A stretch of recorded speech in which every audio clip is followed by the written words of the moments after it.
says it's on. But, oh, there we go. All right, well, on behalf of the National Municipal Stormwater Alliance, the Water Environment Federation, the National Association of Counties, and the National League of Cities, and that's the last time I'm going to say all those because we're going to go switch to acronyms after this. Welcome to the Stormwater Forum. Our purpose today really is to spend a little time talking about contemporary stormwater issues, and you'll get a chance to interact with some policymakers and some experts in the field. So it should be a good afternoon. About a couple months ago, my wife and I cut the cord, which means we no longer have cable TV.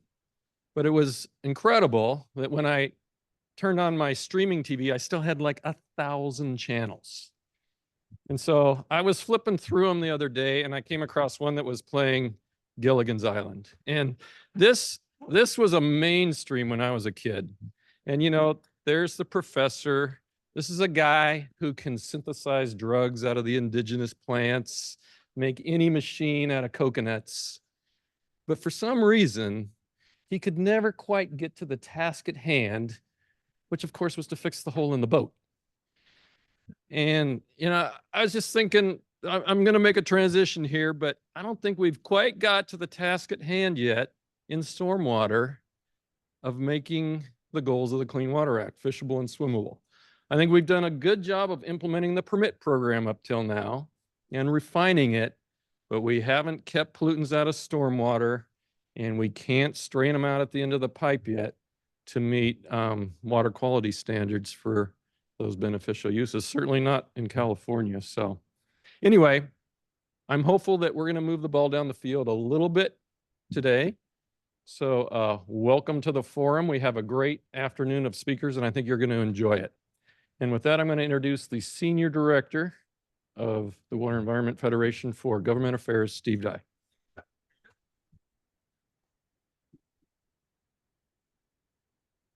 Well, we're back here again.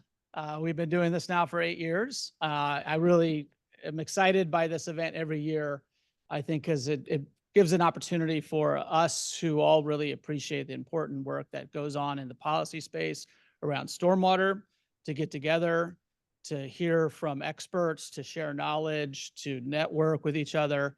It's a really fantastic event, and I'm always so happy that it happens every year. And it looks like we got a full room. We got a few empty seats still to fill, but I think we have more people showing up. I'm really so amazed by this, and I have to give a big thanks to our friends at National League of Cities and NACO for continuing to host this event. Hopefully, we're never going to get to the point where, you know, remember the movie, obviously, you remember the movie Jaws, where Roy Schreider said, we're going to have to get a bigger boat. Let's not get to that point, but maybe we will, because it seems like we keep getting more people involved with this. So I really, I think this is fantastic. I also want to give a quick round of thanks to a bunch of folks who helped put this together again this year. They spent their volunteers, they spent their time contributing their time and their knowledge. Elizabeth Krausel, who is our chair of our WEF Government Affairs, WEF Stormwater Committee, Andy Sauer, who's WEF involved with our WEF Stormwater Policy Committee, Lori Larson-Poog, Brandon Colts, Jamie Huell, Jamie Huell, Pat Bradley, Seth Brown, my colleague, and I've worked very closely with over many, many years on stormwater stuff with NAMSA, Scott Taylor with NAMSA, and my colleague Lisa Deason with WEF. Lisa, raise your hand. Okay, there, so you all know who she is. She's been spending a lot of time working on this stuff, so thank you, Lisa. Yeah, so I'm going to hand it over to my friends at NACO and National League of Cities now, but thank you all for making time and really appreciate you all being here. So thank you.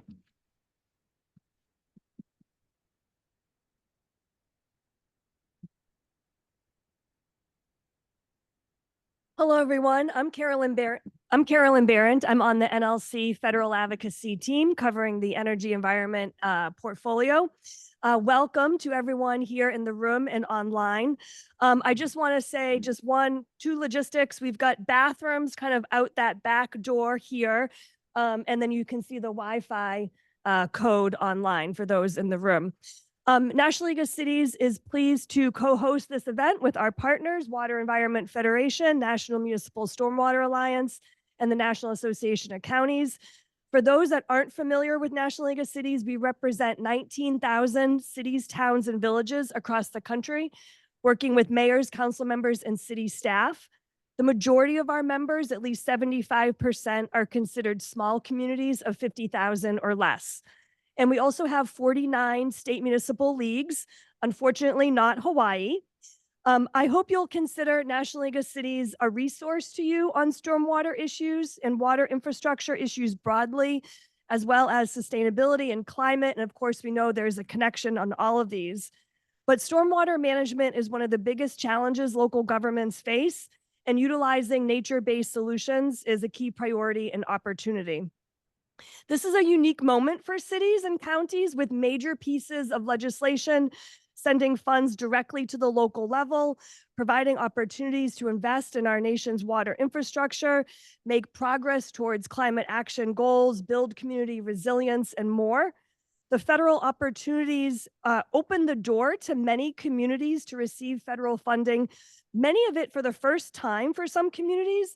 And we know that presents certain challenges at the local level in applying for grants, staff capacity for managing, and a host of other considerations. We also know there's new regulations forthcoming from the federal level for local governments and water utilities around drinking water standards and water quality, lead and copper rule, PFAS, and more. So I look forward to our conversation today on these timely issues and important topics. I want to thank all of our speakers for joining us today and sharing important regulatory and congressional updates and discuss these policy issues on local stormwater management. And I look forward to connecting with everyone today on how NLC can support you at the local level. So thank you for being advocates in your community and lending your voice and expertise to today's conversation and with the federal agencies and Congress. So thank you so much for being here. I'm going to turn it over to Sarah.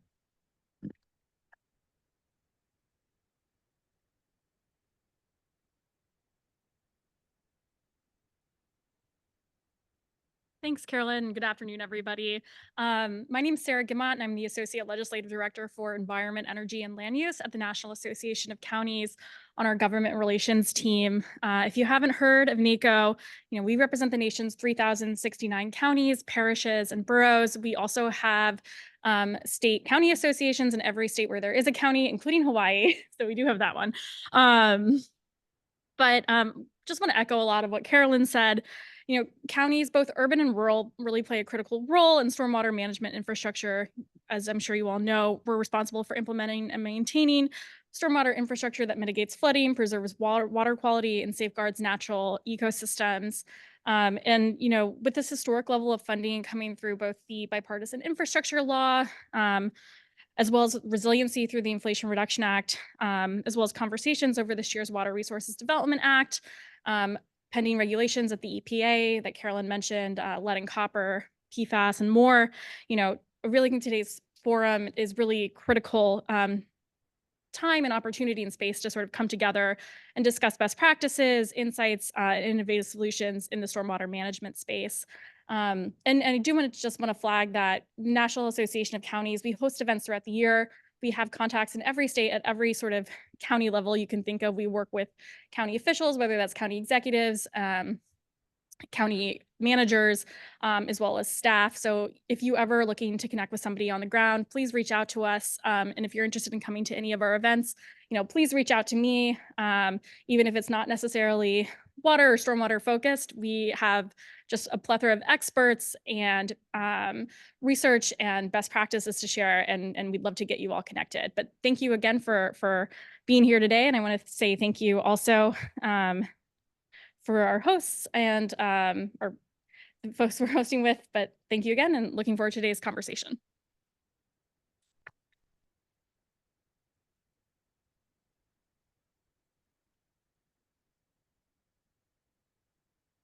Right. Well, as a self-proclaimed stormwater nerd, this is one of my favorite days of the year. This is like Christmas for someone like me. which says a lot about me, I know, but not as interesting as others. I can only say thank you for everyone being here, for our host. We've heard that many times. And I also want to mention Atkins Realis. That logo's up there, not because they're fun and happy people, because they are. I'm not saying they're not. But they're hosting. I'm just going here to the agenda so everyone knows what's going on. At the end of the day, I mean, if you haven't had enough chances to talk with folks throughout the day, because we all know, like, the hallways and the breaks, that's when a lot of the good conversations happen at these kind of events. You'll have an opportunity to go to mingle more at 5:30, between 5:30 and 7:30, and that's being sponsored generously by Atkins Realis. So we do appreciate that, and I wanted to note that. You can see the agenda today. I don't have any Gilligan's Island type of, I don't know where that came from. That's an interesting, but I will say, hey, we are recognizing that there's a solar eclipse going on. So we will be taking a break in the middle of the afternoon. We all have the glasses, right? I don't know who I'm talking to. We do? Okay, we're good to go. So you won't burn your retinas unless you want to. That's up to you. Of course, it's a personal choice if you want to do that or not. But we will have, so we'll take a break after one of the panels, and we'll all head up, and the details will be provided at that time by our hosts at that time. So you can see we're covering a lot of stuff. This is, again, as Steve mentioned, this has been growing every year we've done this, especially the last couple of years, and it's been a great partnership with NLC and NACO. Greatly appreciate that. For our keynote speaker, I can't say enough good things. It's Gretchen Goldman, Dr. Gretchen Goldman, I should say. And Gretchen is somebody that I was lucky enough to meet about, I don't know, 9 months ago, a year ago, something like that. We happened to both be on the same panel at the Reservoir Center, which I'm sure many people have heard about, and it was moderated by George Hawkins, the great George Hawkins. So we got some words in. It's hard to do that with George. We all know George is a wonderful guy, but he's a man of many words. Anyway, that was a great panel. And ever since then, I've actually had the opportunity to work on some resilience efforts with the US DOT. And that's where Gretchen, that's where she resides in the world right now. Give you a little bit of background on Gretchen. She's a pretty impressive person, I should say. She's currently the Climate Change Research and Technology Director at US DOT.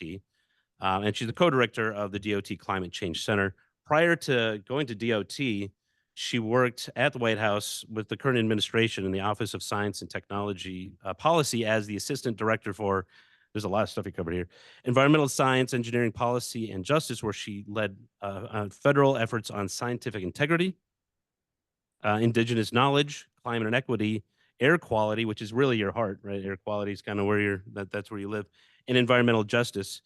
Previously, Gretchen spent a decade as the research director for the Center for Science and Democracy at the Union of Concerned Scientists, where she led research and policy efforts on climate, environmental, and science policy decision making. In 2022, Gretchen made the Georgia Tech alumni 40 under 40 list and was named in Glamour magazine's Women of the Year in 2020, which is an interesting story.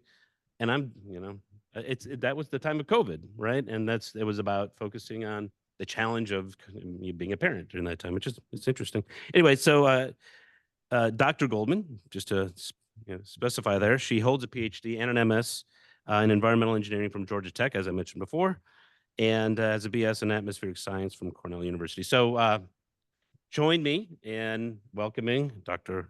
Gretchen Goldman.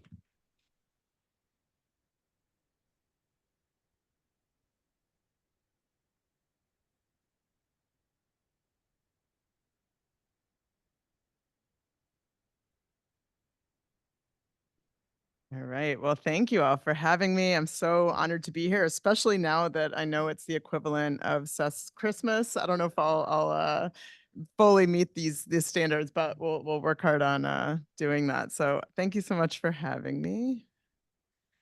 So one thing I wanted to lead with, and as Seth noted, I had this very long title at the White House. I was the Assistant Director of Environmental Science, Engineering, Policy, and Justice. And one thing that I learned covering all of those diverse things is that those are in many places and on many issues, very distinct communities.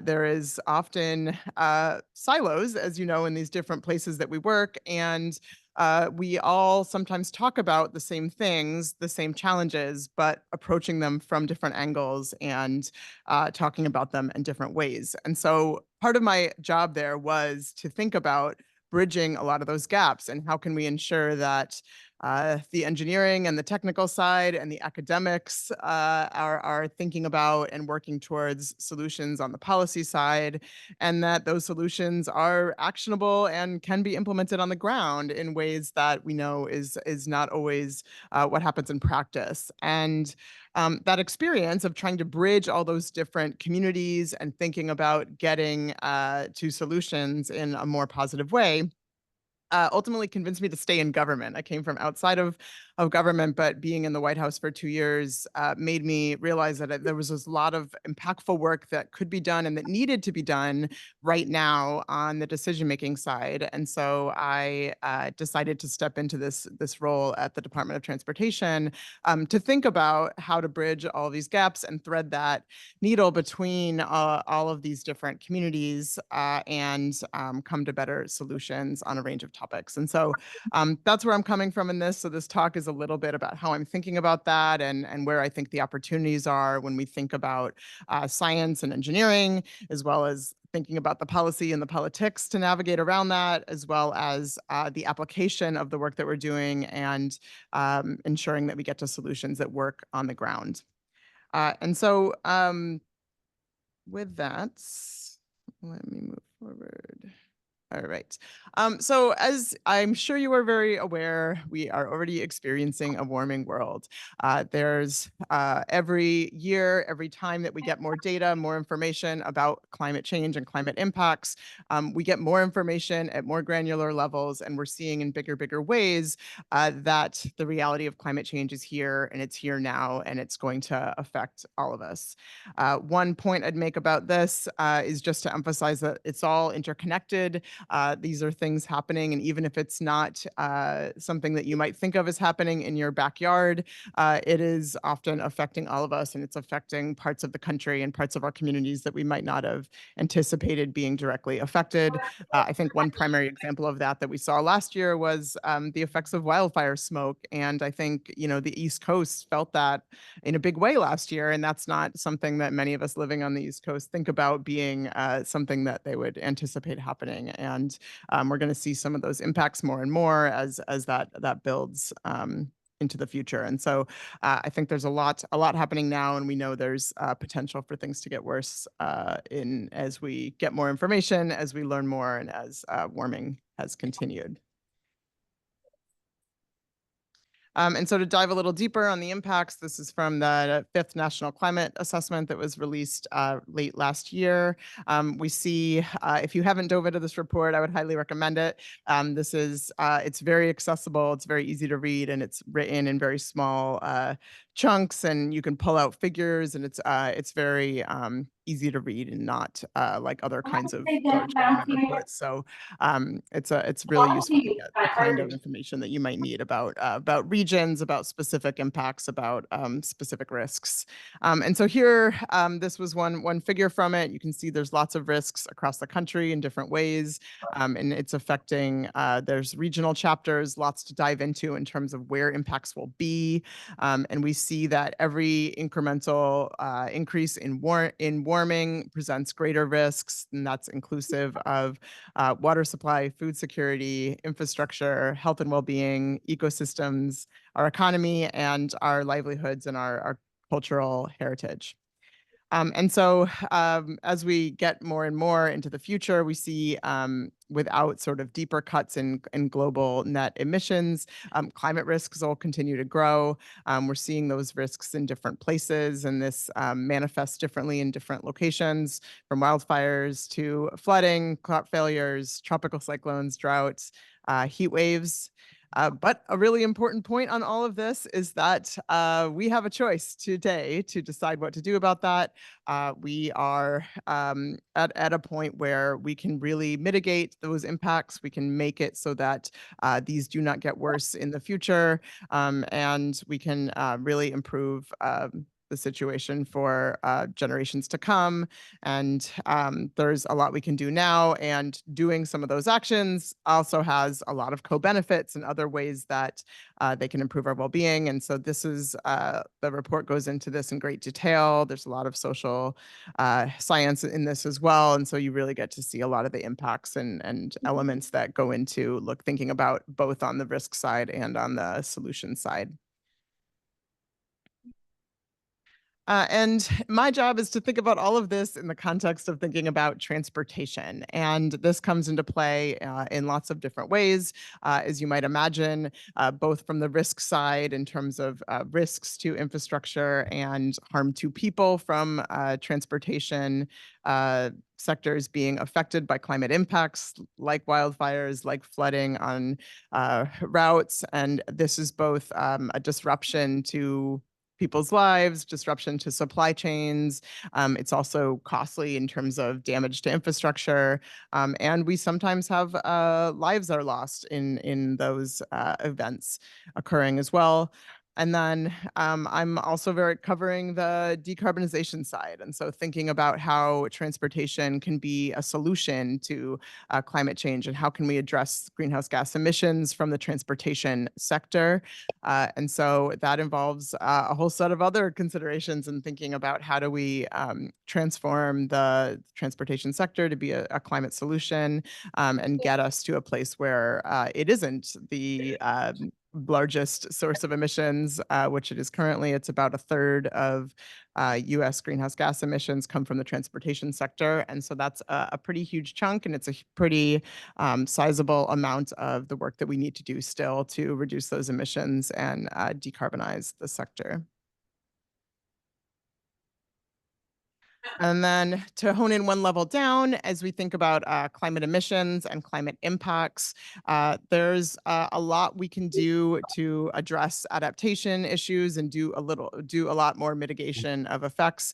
That first figure on the right shows what the impact is of doing adaptation strategies. And so one point I'd make about this is just that we have a lot of information now about how we can mitigate those impacts, how we can quantify what the impacts of resilience investments are. And so, we really have a lot more tools available than we used to in terms of being able to quantify that and really being able to show what is the value of making those investments now to prevent further costs and further damage into the future.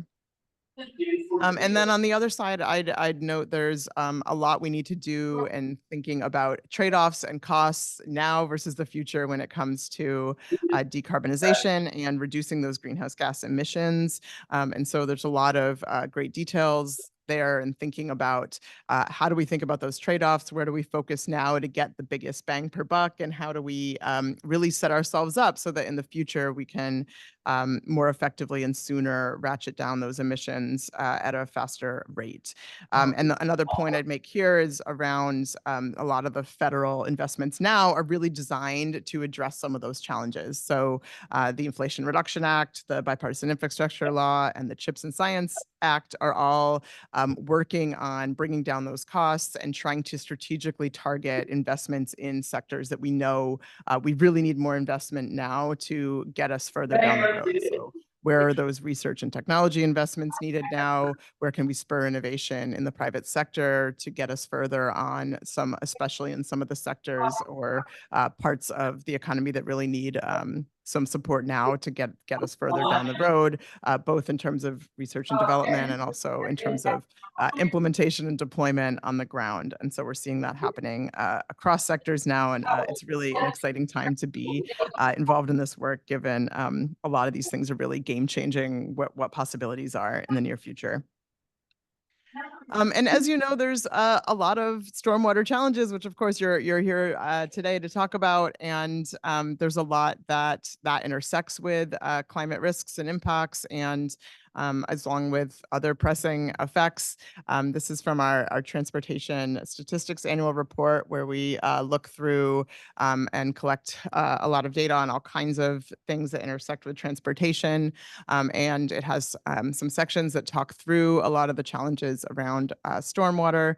Runoff from state highways right away alone has been estimated at 8 million acre feet per year, and that's geographically dispersed and chemically heterogeneous, which makes it challenging to address. We also collect data on thinking about de-icing salts and applying those to roads, and how that's tripled since 1975, and it comes to approximately 20 to 25 million megatons per year. And the chloride concentrations in lakes and streams and wetlands and groundwater, especially in colder climates, has increased dramatically. And we know that road salt use is partially responsible for the 8-fold increase in chloride concentrations in Lake Erie and Lake Ontario since the 1800s. And this also contributes to contamination risks to drinking water from road salts, and the potential for leakage from underground fuel storage tanks as well. And this is also from that report. This is just data from the Environmental Protection Agency on releases and cleanups from leaking underground storage tanks. The point I would just make about this is, as you can see, we're getting better at cleaning up more every year, but are not able to eliminate the challenge. And so there continues to be releases not cleaned up. So we have more work to do on this front as well. So thinking about transportation vulnerability in a lot of these places, one factor that I'm focused on now is thinking about climate-related disasters, and really the intensity of disaster impacts that happen every year. We see more and more of these billion-dollar disasters, and these affect all kinds of elements of transportation. And this is both a challenge in the sort of immediate aftermath of trying to address emergency response, and then also the recovery and rebuilding that's necessary after disasters that take out transportation infrastructure.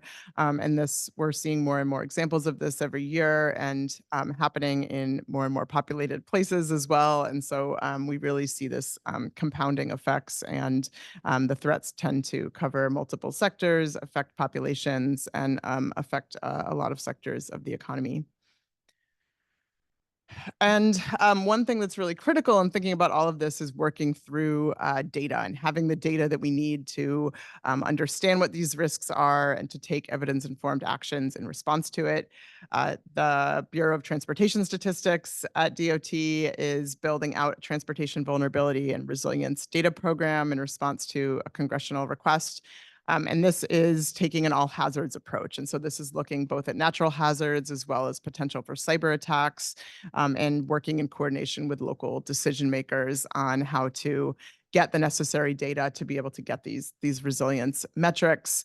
This was identified as a need by local decision makers, and in order to inform and prioritize resilience preparedness and investments. And when it's complete, this program will be able to predict the likelihood of hazards to our national transportation system.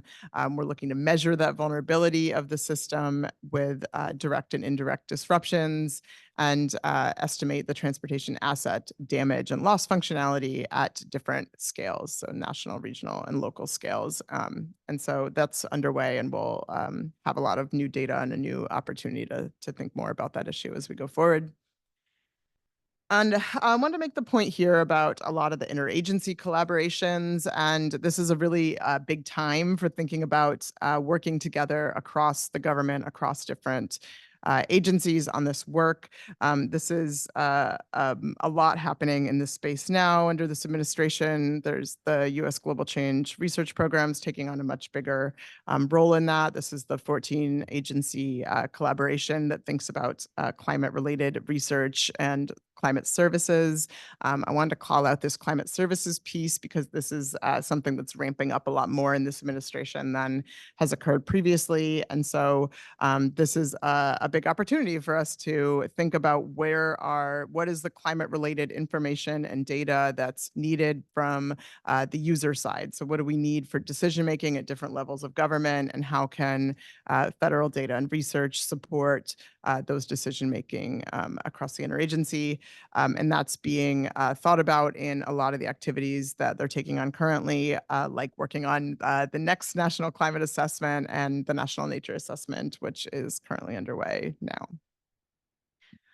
And another piece I would just call out, this is a lot of my program is focused thinking about technical assistance and decision-making support tools around resilience. And this is one too where we're really interested in hearing from you all and understanding what sort of would be useful.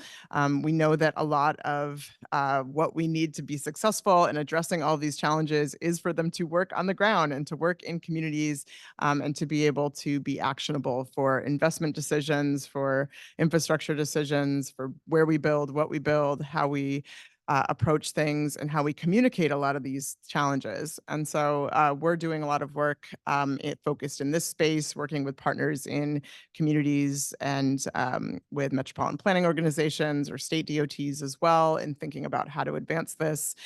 One of those efforts that Seth is deeply involved in is around building an industry framework for quantitative multimodal resilience assessments. This is working with AASHTO and a 15-member coalition in response to a transportation research board study that was done and identified the need for thinking about this. We're also working to advance, really looking to advance that quantitative assessment of risk and resilience, and working with NCHRP.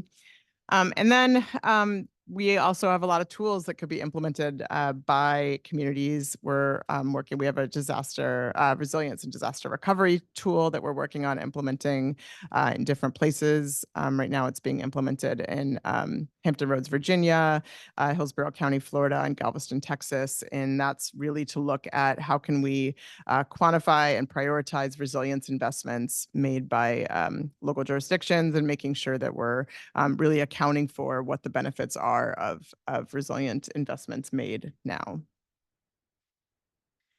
And I wanted to bring in the equity piece here. I think when we think about a lot of this work, we need to think about who is benefiting, who's not benefiting, who's being left behind, and are there ways we can improve the equity of the work that we're doing. And one big piece of this that I think there's a bigger opportunity around is to make sure that we're thinking about those equity elements when we're doing technical work on research and technology transfer activities, and really applying those towards environmental justice opportunities. And so the administration issued an executive order last spring or 2 springs ago, 14096, that's looking at bringing in the science, data, and research component of federal activities in a bigger way. So this was a pretty big deal. This was not something that had happened up until then, of really bringing in the technical side of the federal research enterprise and bringing that into decisions made across the federal government and on down. So I've continued to be involved in that effort, and I think it's a huge opportunity given the quantity of federal scientific and technical investments, and thinking about what does it mean to apply that to addressing environmental injustices that we see in communities across the country. So that's a very active effort where there continues to be a lot of opportunity. And then lastly, I don't know how I'm doing on time. I was gonna cover, all right. I wanted to talk a little bit more about the technology side of things. So another part of my job is working with the policy division and thinking a lot on the decision-making side. But the other part is really thinking about where should we be going in terms of technology and research investments, and really boosting those bridges between the research community and decision-making. And so here, I think there's a lot of opportunity to do more. We're in this era where there's a lot of technical innovations happening. There's lots more in terms of sensing, in terms of satellite products, in terms of being able for us to detect and quantify at smaller and smaller scales where environmental contaminants are, and how we can improve the use of that information in decision-making at different levels of government. And so it's really an important time to be thinking about a lot of those efforts, and that's a lot of what my program's been focused on. So we've been thinking about this both on on the decarbonization side and on the resilience side. We have a few research grants where I think there's a lot of potential to do that more in specific topic areas. And also just thinking about it broadly, where are the areas that we could be better bridging communities and making sure that the research and those developing those technologies are talking to the decision makers that could ultimately use that information, and where are the places where we could be better connecting a lot of those connections. Some of the places where we're specifically looking to do this around electrification, of course, is a huge area where we're looking to do this on transportation, as well as alternative fuel technologies and lower embodied carbon and materials is a big area of opportunity. And I'm very interested in thinking about how are we leveraging current trends in transportation technology to apply to different places. So there's huge trends now in digitization and artificial intelligence, and really opportunities to think about the transportation as an integrated system of systems working together. The more we have connectivity between different people and transportation sources and connections, then we can, the more we can sort of facilitate better efficiencies. We can better know about any risks and any challenges in terms of environmental contamination and pollution effects. And I think we really can do a lot better in making sure that we're leveraging as these new technologies are coming on board. First, making sure they're not running counter to our climate environmental goals, but also that we're being helpful, that we're all working together towards those same goals, and they can be positive in terms of the climate and environmental goals that we have as a nation. So lastly, I wanted to call out a specific program that we have at DOT that I think is indicative of where we kind of need to be thinking. And this is the DOT Smart Grants. And these are grants that we run to focus specifically on where do we need to be seeding more dollars to go towards innovative technologies that we haven't yet aren't ready yet to be commercialized, that aren't yet ready to be on the ground, but show promise. So where can we sort of start to sort of push and nudge the community in places and useful directions that we know will be needed or have potential to be really impactful in terms of outcomes for people on the ground. And so this is in its, I think it's its last round of the stage 1 grants. And so we're, these are the areas that they cover, but it's thinking about a lot of different kinds of vehicle and transportation technologies and advancing those. Some of the projects have been really neat to see. This is some of the more details of the program, but it's really looking at smart city or community technologies and systems. It's been 100 million annually through, this is part of Bipartisan Infrastructure Law. And it's really thinking about that purpose-driven innovation and how can we encourage investments in technologies that provide improvement over the status quo. And so that's right, it's happening in 2 stages. So we have a planning and prototyping element, and then the stage 2 is implementation. So these are underway, and the projects have been really neat to see. There's been a couple of them that have had climate or environmental focus, and I think there's a lot of potential to really think about, are we leveraging those new technologies in ways that could be innovative and really address the problems that we know are existing now on the ground that communities could address. So these were some examples of some neat things that we're doing around smart grids and energy storage, and thinking about curb management innovations and loading zones. There's one focused on electric bikes and how to implement those in innovative ways. So there's really just a lot of potential here. And so I wanted to call that out as there. We just announced stage 1 winners from our second round of these grants. And so you can see those, and I think there's a lot more we can do with those as that continues in that program.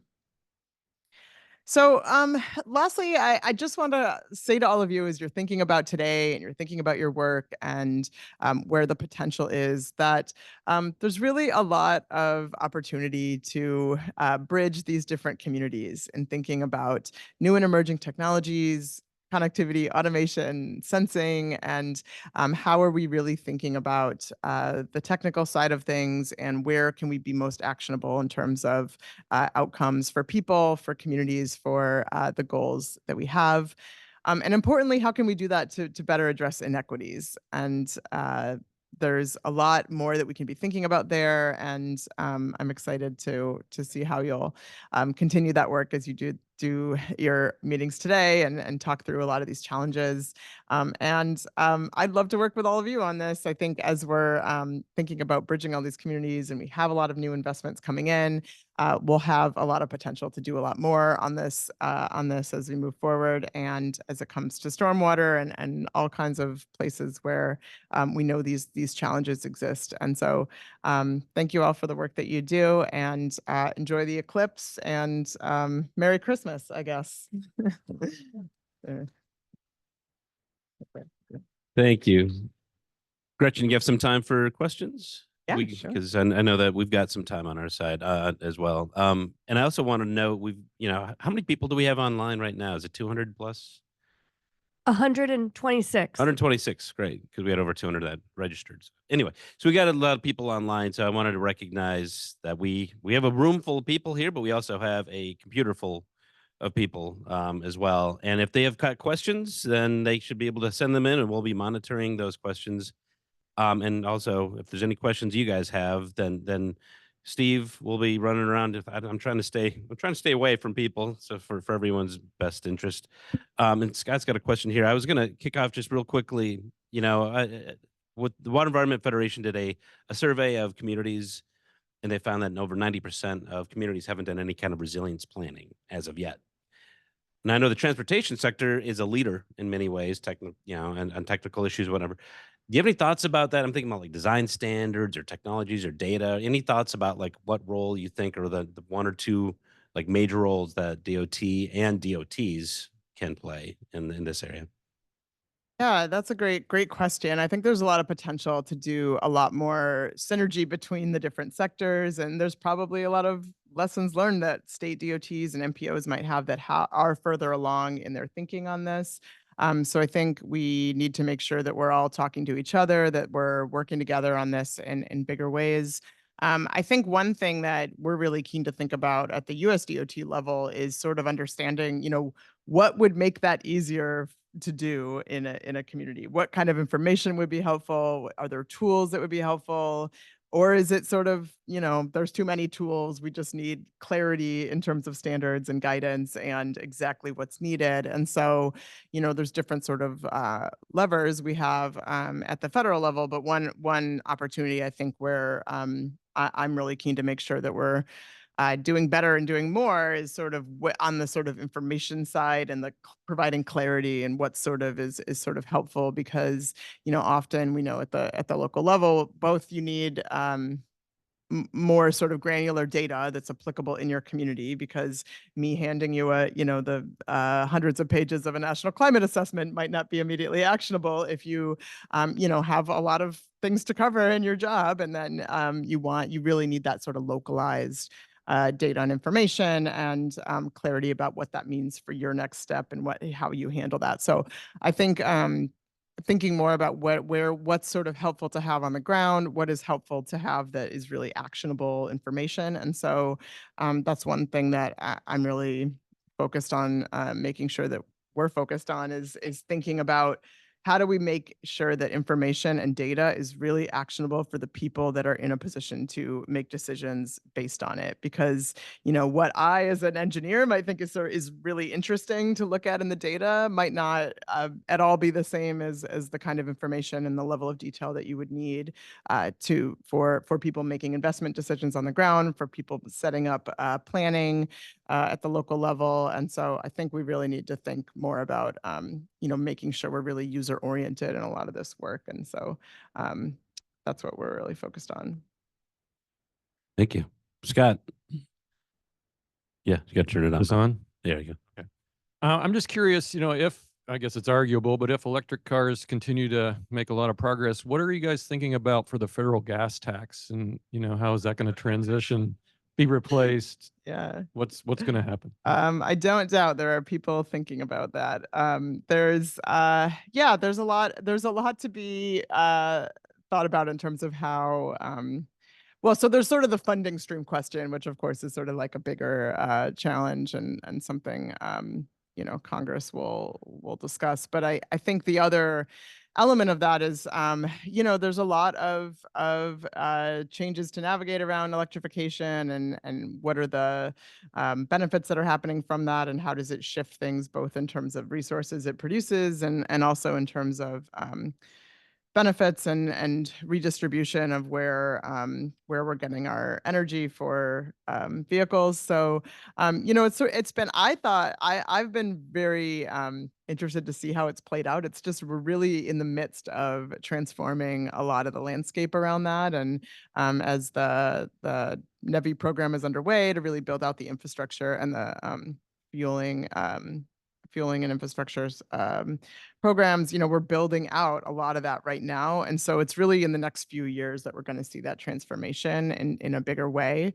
And that's going to have a lot of benefits. It's going to have a lot of air quality benefits and other changes on the ground. And so, we're really going to see, I think, the full impact of that in a few years. So I think the jury's still out on a lot of the specifics. Yeah. A lot of transportation projects involve rebuilding interstate highways in Milwaukee, where I'm from. The rebuilding the freeways through the city, expanding and so forth, it has been very controversial. And it's raised a lot of questions with respect to environmental justice, alternate forms of transportation, and I think that the resilience factor, as you're talking about today, needs to be brought into play. And these have been played out through the EIS process, which is required with this federal funding. So how would you encourage and have robust incorporation of environmental justice and resilience as we're rebuilding this infrastructure?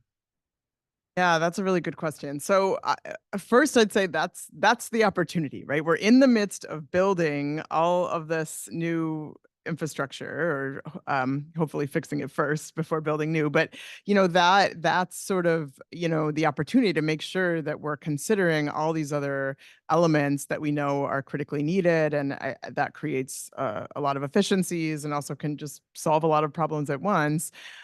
So there's a lot at DOT that's focused on thinking about that challenge and working together on things. We have Reconnecting Communities program that's really focused on that recognition of the historical running of highways through environmental justice communities and what we can do now to mitigate those harms and build infrastructure that benefits local communities in better ways than we have historically. And so there's an opportunity as we're doing that also to build in resilience factors, like you said. I think there's also a really important element of working to fix current assets first and trying to make that the priority. Another element I work on is thinking about transportation decarbonization. So there's a U.S. national blueprint for transportation decarbonization that we're working on implementing along with our partners at EPA and Housing and Urban Development and Department of Energy. And that's really focused on thinking about what is the whole system-wide efforts that we need to think about in terms of decarbonizing, reducing greenhouse gases from the transportation sector.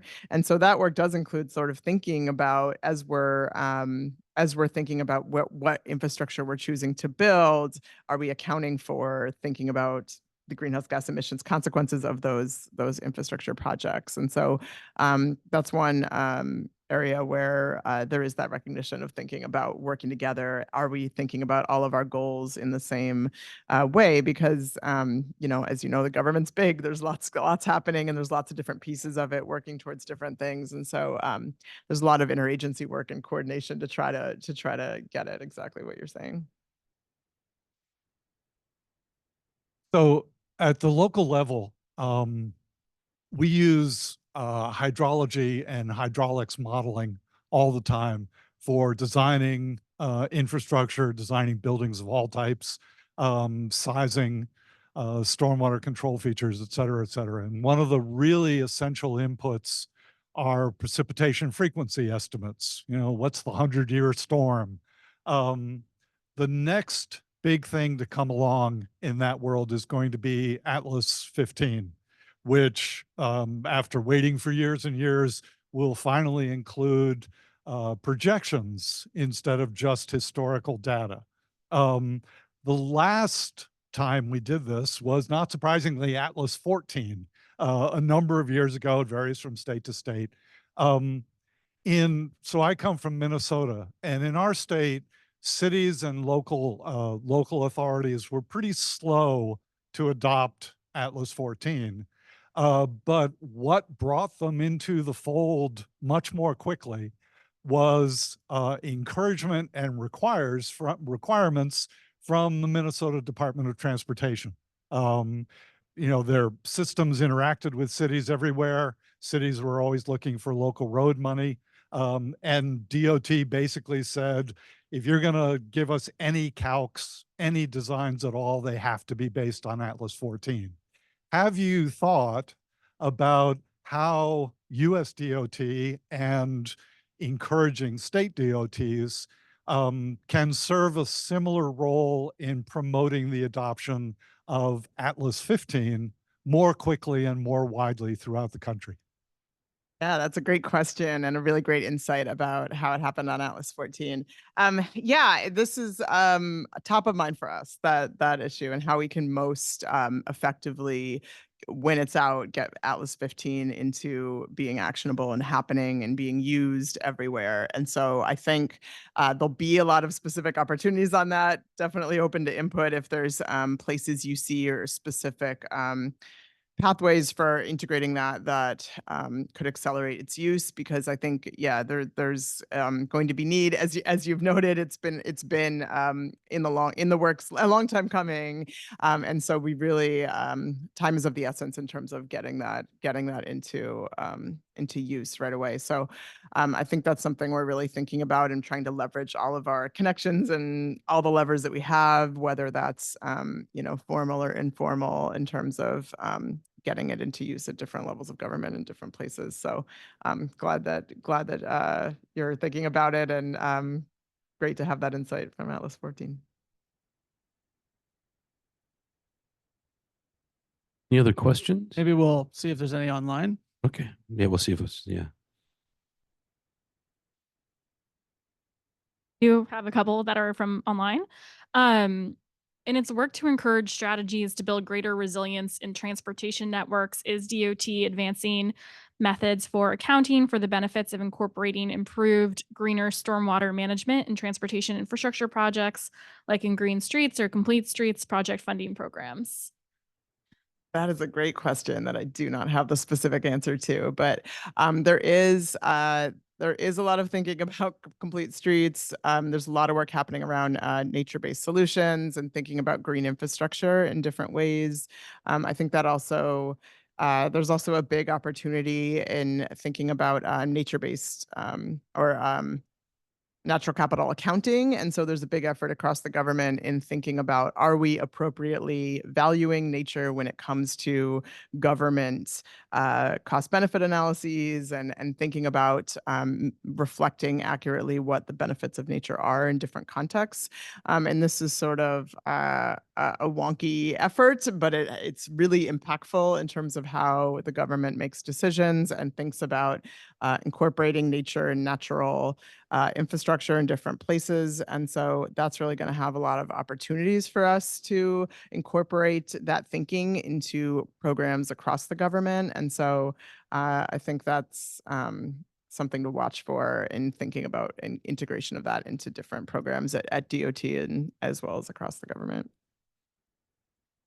Okay, I think that's all we have time for. Right now, we're going to be transitioning to our next section. Thank you very much, Dr. Gretchen Goldman. And if there's Any questions for Gretchen? Maybe, I don't know how long you're hanging out, for a little bit, maybe. Then I know there's some other questions that were remaining. So Steve, you want to take it?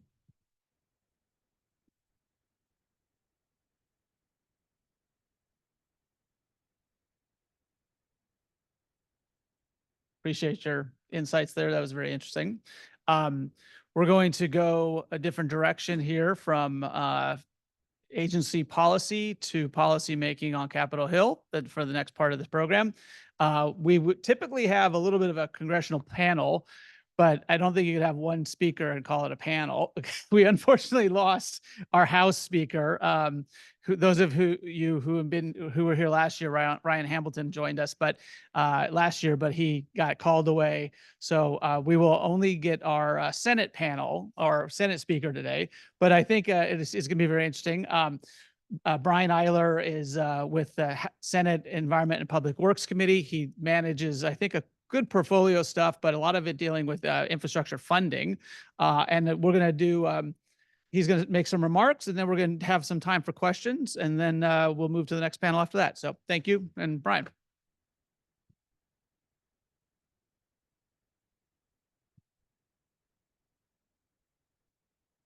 Thanks, Steve. Okay. Yeah, there. Let's go with that. Thank you all, and thanks for inviting me to speak before you all. I'm going to make my remarks short. Really, always happy to engage whenever we can on the committee.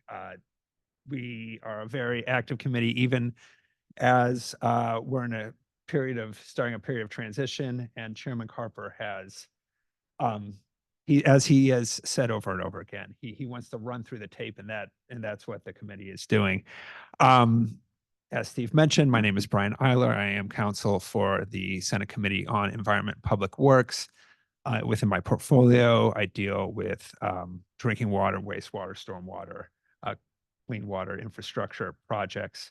And I think the best way to talk about this year, as many of you are aware, Senator Carper, the chairman, is retiring at the end of this year.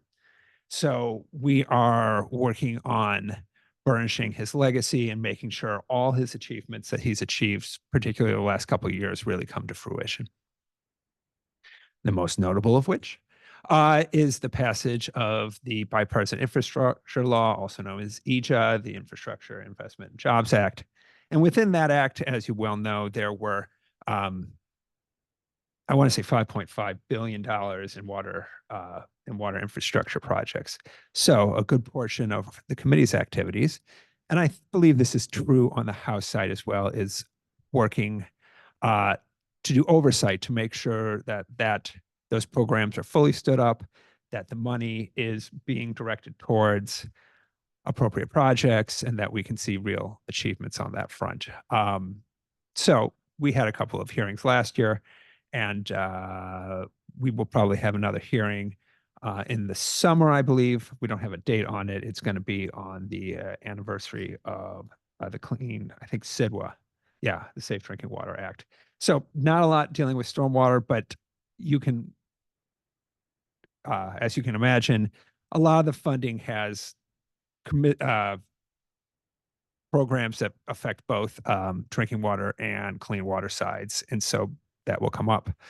The WRDA, the committee is working hard on WRDA this year.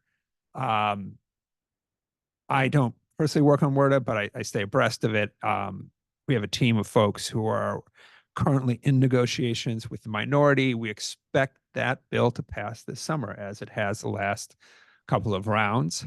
So that's something to keep your eyes on. And finally, the big thing that we're dealing with this year is PFAS. As those who have followed this has been a dramatic, it's been a drama, a policy drama over the last 12 to 18 months. My colleagues, John Kane specifically on our team, and Senator Capito's staff have been working hard to try to figure out all the contentious issues involving how CERCLA deals with PFAS, and what we can do in Congress to right size that legislation so the liability scheme gets right. There was a lot of hope that we would come out with a package late last year, kind of fell apart. We redoubled our efforts. We had a great hearing 3 weeks ago that rekindled interest and hope that I think it changed the dynamics a little bit, that we can have a package.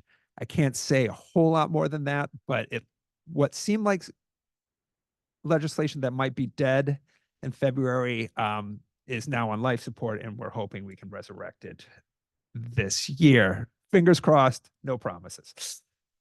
So those are the major bullets for this year. As things come up, our agenda changes. If a major ship hits a bridge in Baltimore, all of a sudden our agenda changes. You can imagine that's how it works.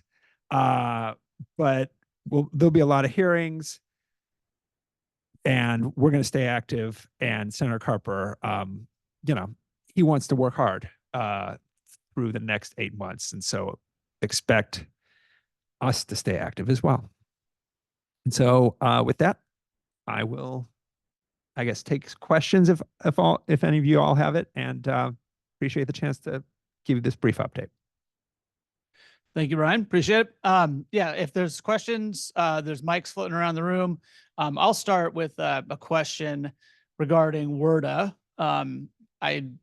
We are told that this is going to be a clean WRDA bill, meaning it's only going to be a lot of core project work, authorizations for projects. But are there any policies or provisions within the bill that will dictate core policy that will impact stormwater management at a local level? Do you see anything in that bill that'll affect how communities are dealing with their stormwater, either directly or indirectly?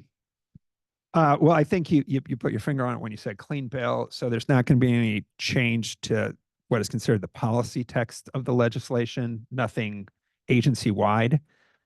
Now, there might be riders attached to specific projects that make their way into the bill. Right now, in fact, I think it's happening as we speak.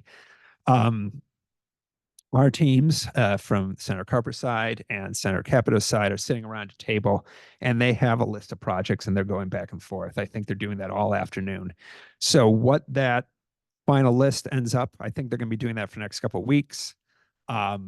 We will see. But yeah, there could be some very site-specific provisions that apply to specific projects, but not provisions that will put mandates on agency-wide policy. What does that mean for you all? It means, pay attention. It could let us know, keep track and talk to your Congress people and your senators about what they're hearing, and they can give you details as it may pertain to you. Questions, folks? Scott? Mike?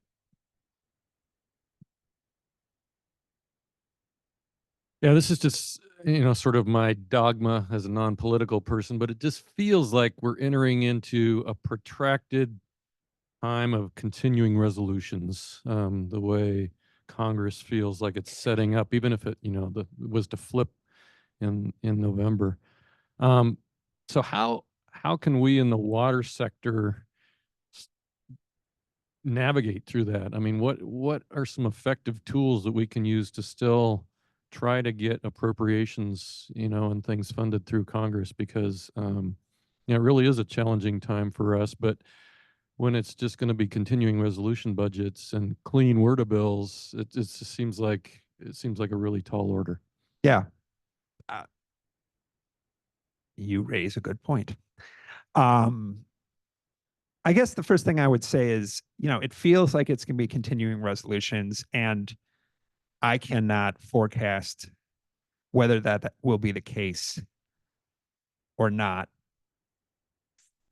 Having said that, I think the dynamics that have produced the last few continuing resolutions will probably happen, will probably maintain themselves through the summer and up into the election. But it is an election year. Weird things can happen. The House margin is razor thin. If something were to overturn the apple cart there, that would change the underlying dynamics. So your question is very valid. The first thing I would say is, though, you got to be prepared for the unexpected. And so I would just continue to maintain your relations, because the way this typically works is these opportunities pop up when no one has any time to do anything about it. But if you have something ready to go, sometimes you can move something. Also, sometimes there are legislative vehicles that can have an appropriations. Well, it's going to be like an earmark. It's not typically appropriations, but those earmarks, even if they're not called earmarks, still exist from time to time. There are less that get through the House these days, but there are more than got through a few years ago. That is another way of saying continue to work it as best you can. And then so much is election dependent. I think both House and Senate have the opportunity to flip. I think if you have a Democratic House and a Republican Senate,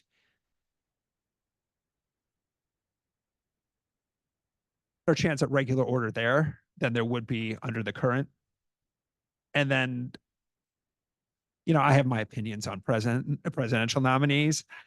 I'm not going to take anyone's time to do that. But strangely enough, the one thing that probably wouldn't change too much between between the major nominees is if a bill gets to the president's desk, they'll probably sign it. All depending on 1,000 different factors, half of which I can't imagine. Did I caveat that enough?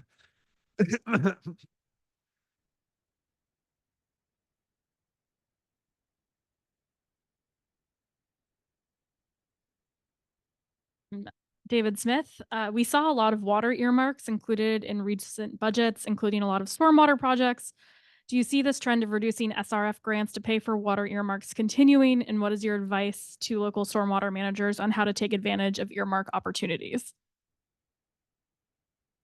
So I started working on this portfolio about a year and a half ago, and I got up to speed as quickly as I could, and I learned as much as I could about this earmark situation.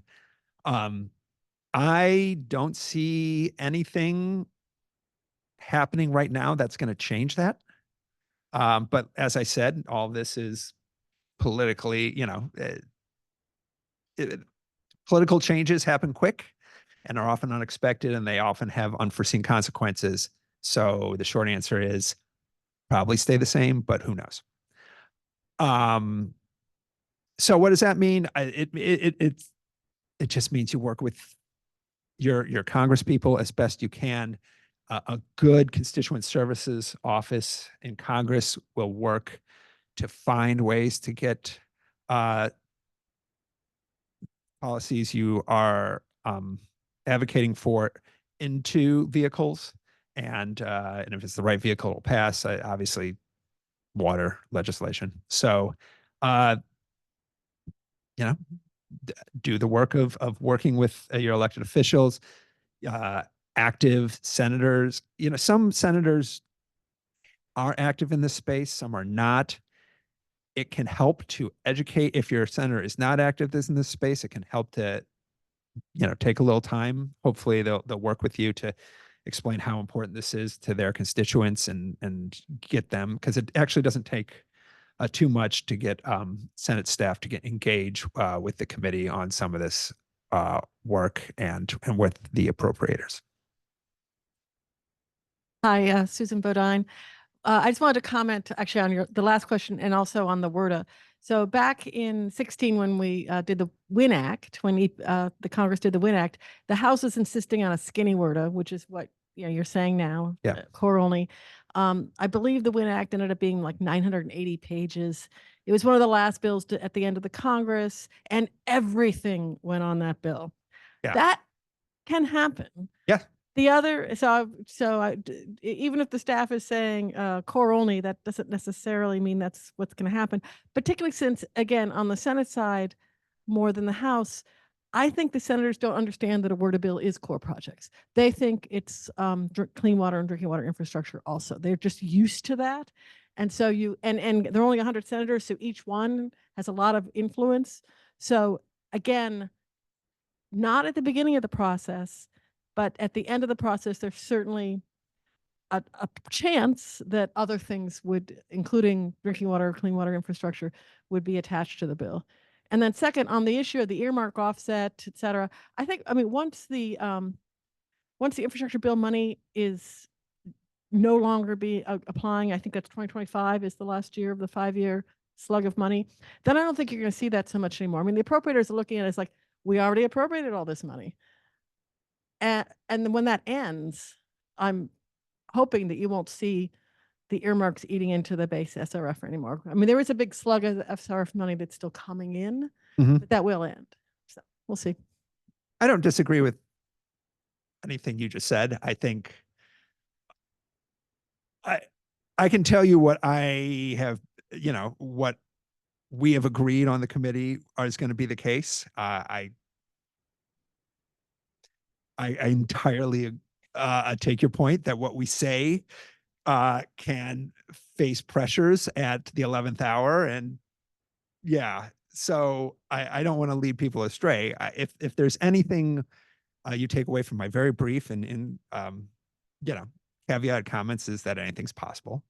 And but yeah, I guess that's all I'm saying. Thank you, Brian. Really appreciate your time coming over here.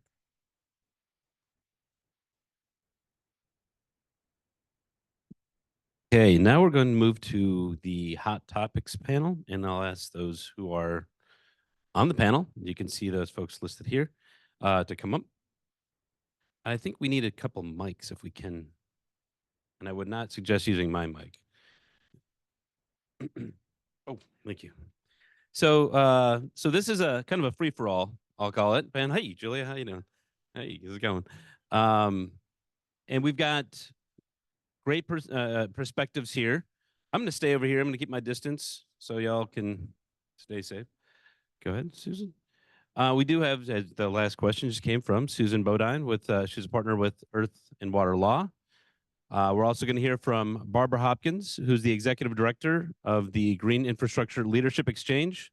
It doesn't matter, whatever seat you want to grab.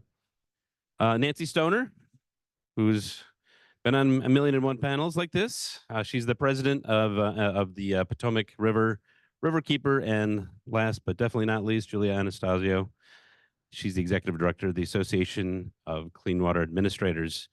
So we've got each panelist is going to provide brief remarks. There's some slides. I think each. Nope, not Julia. You're too good for slides, aren't you? Yeah, I get you. But you just provide some perspectives. This is just as, like I said, this is wide open. And Nancy, if you can grab the clicker right there and hand it to Susan, and then you can, it'll kind of, we'll just rotate from there.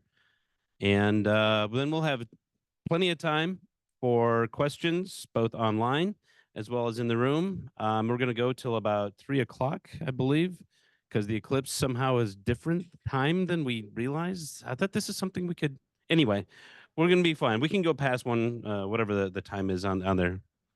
What? Oh yeah, we're gonna after we're done here. Was it 3 o'clock?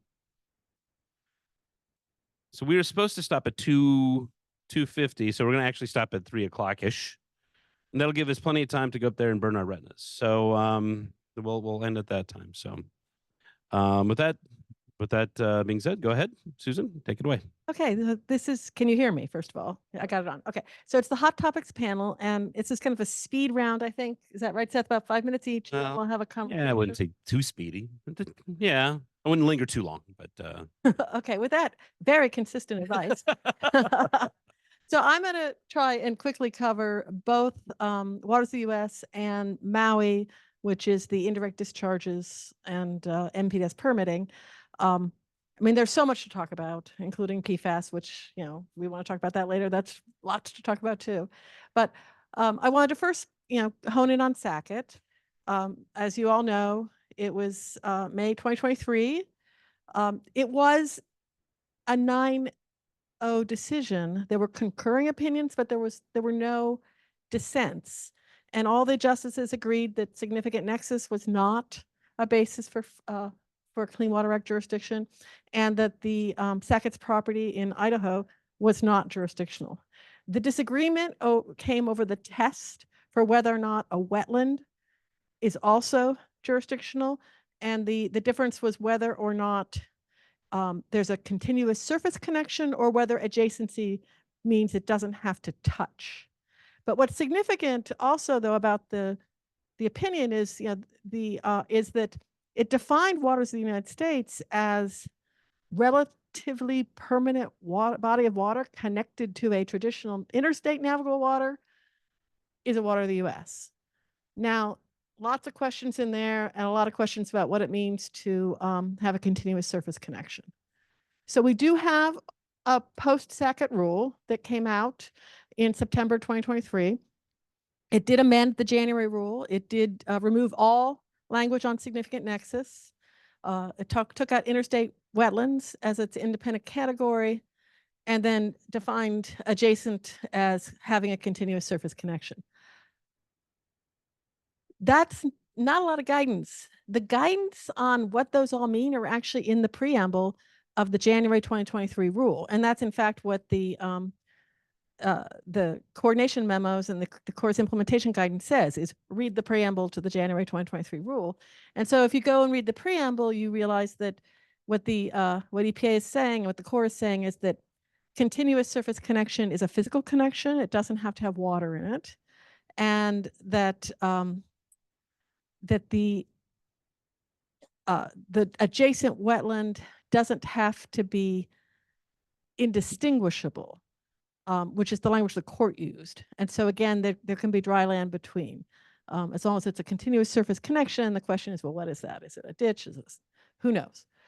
So I would say the post-Sackett, there is a lot of ambiguity that remains to be sorted out. It is going to be case by case because most of the tests are all in the preamble, not in the regs. And so you're going to have case by case determinations. And so it will shake out, and it may just end up being left up to the courts. There has been one decision in the Fifth Circuit already that said that in this case, it was the Corps can't assert jurisdiction unless the wetland is indistinguishable. So they required the more hydrologic connection and not just a dry connection between what is the water of the U.S. and what is the wetland. Again, that's Fifth Circuit, Louisiana, Mississippi, Texas, but I think you'll see this kind of playing out in the courts, and litigation, of course, is still going on.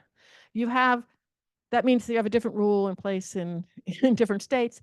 Because it's all case by case, I personally don't think it's going to make a darn bit of difference. It's going to be the same case by case analysis, whether it's a pre-2015 regime or the 2023 rule as amended by the September rule.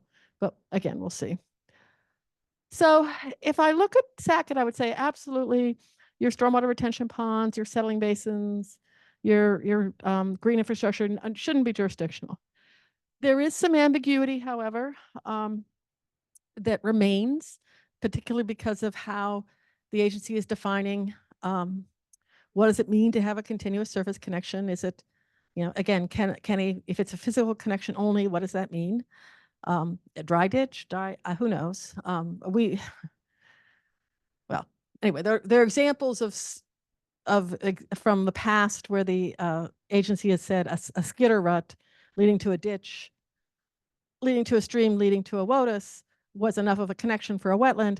Under the preamble to the January rule, that you could still take that position if you wanted to. So again, it's ambiguous. Now let's leave it. But there are exemptions. So you could say, well, is it a waste treatment exemption created for the purpose of implementing the Clean Water Act? Is it a pond, intrastate pond, but it doesn't have this relatively permanent connection? Again, it goes back to what is that connection? So again, a lot of ambiguity that remains. And then when you're talking about something that infiltrates, all of a sudden that kicks you over into Maui. So it may not be a water of the US, but it might be a point source. And that's certainly true. Post Sackett, you can't discharge into a ditch that's not a water of the US that then goes to a stream or river, because guess what? That ditch is a point source. So you still can't, you're not gonna be discharging into features that's gonna pollute waters of the US because you'll have point sources. But in Maui, remember Maui was the underground injection well. It was a Safe Drinking Water Act permitted underground injection well for the wastewater from County of Maui. And the court, in this wonderful, confusing decision by Justice Breyer, had a 7-factor test, no bright lines, basically said, let the courts figure it out. And so we'll have to figure out on a case-by-case basis whether or not something that is a direct discharge is functionally equivalent, or indirect discharge functionally equivalent to a direct discharge. I would just have to say that, trying to speed along here, there is a Maui guidance that's out for comment. The guidance issued by the previous administration did put in an exemption that had been sought by the sponsors of this forum, saying, look, exempt our wastewater infrastructure, our stormwater infrastructure, our green infrastructure. The current administration said, no, that isn't in, that says it takes out an impermissible element of intent. I would argue that that's not the case, that you can look at you can look at different types of green infrastructure and say, as a factual matter, not an intentional matter, but a factual matter, this isn't going to discharge. You're not, something that infiltrates slowly into groundwater, it doesn't matter if it's going to recharge surface water.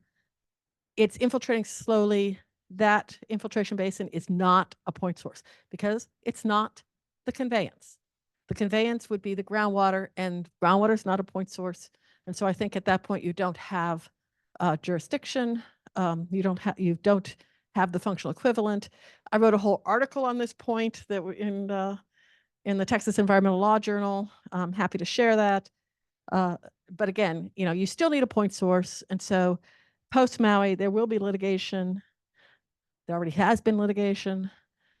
But if you're sued under that point, raise the issue of, okay, where's the point source? And I'll move on. Okay.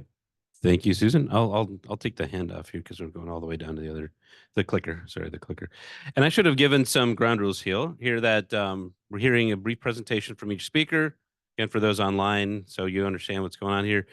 And then we're not going to take questions right away. So start scribbling down your questions. You can send in your questions online anytime. And thank you. I appreciate that. I know it's true. It's true. And and then just, yeah, and then we'll have a chance at the end to have questions. Panelists can ask questions between each other. That sounds great to me, but I'm not a panelist. So anyway, Barbara.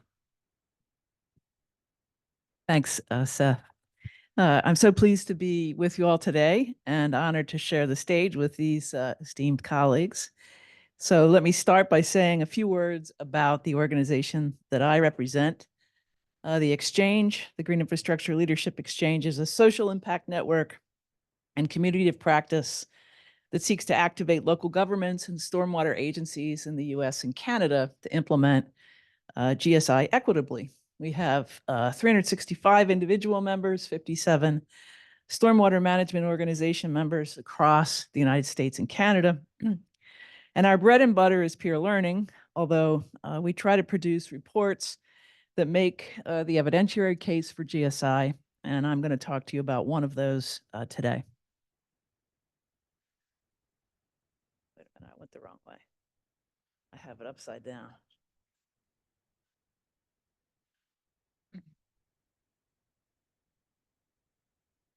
So in 2022, we undertook a survey of stormwater management organizations across North America to understand the current state of GSI, to move the industry toward a shared standard for green infrastructure that's inclusive of equity, and to offer recommendations for everybody involved in GSI's implementations about taking it to scale.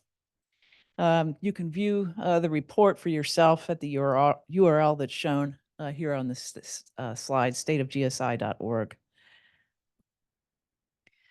We worked with our survey testers to craft questions about spending that would be simple, because we had folks that were very small jurisdictions, and then folks like New York City that were very large.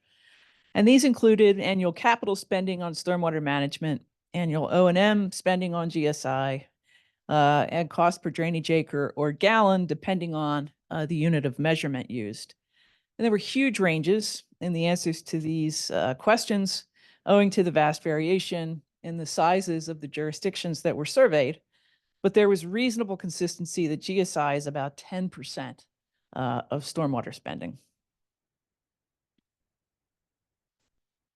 The Sector Diverse Advisory Committee that steered this work, some of you are in the room today, wanted to elevate a new standard for GSI that includes 7 elements: centering community, prioritizing vegetative practices, providing multiple benefits, assessing impact, regular maintenance, regular inspection, and finally, putting disadvantaged communities first.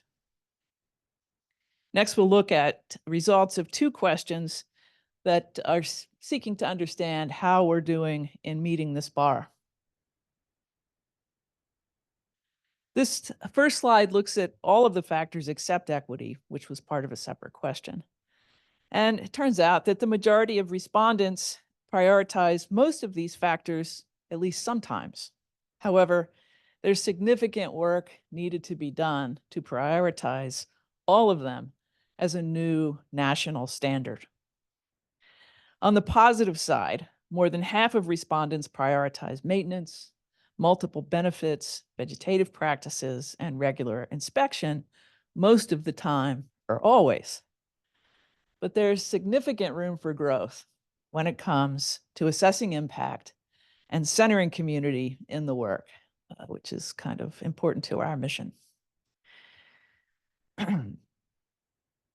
With respect to targeting disadvantaged communities, we found, unfortunately, that 45% of respondents, 3/4 of whom were our members, were unable to estimate the portion of their cumulative GSI funding directed to projects in disadvantaged, socially vulnerable, and/or environmentally vulnerable communities. So that's some highlights from our study. At about the same time that our study came out, 2 others surfaced with the findings shown here. One was by WEF, its MS4 Needs Assessment Survey, which revealed green infrastructure as one of the greatest areas of need for information and technical resources for the 3rd year in a row.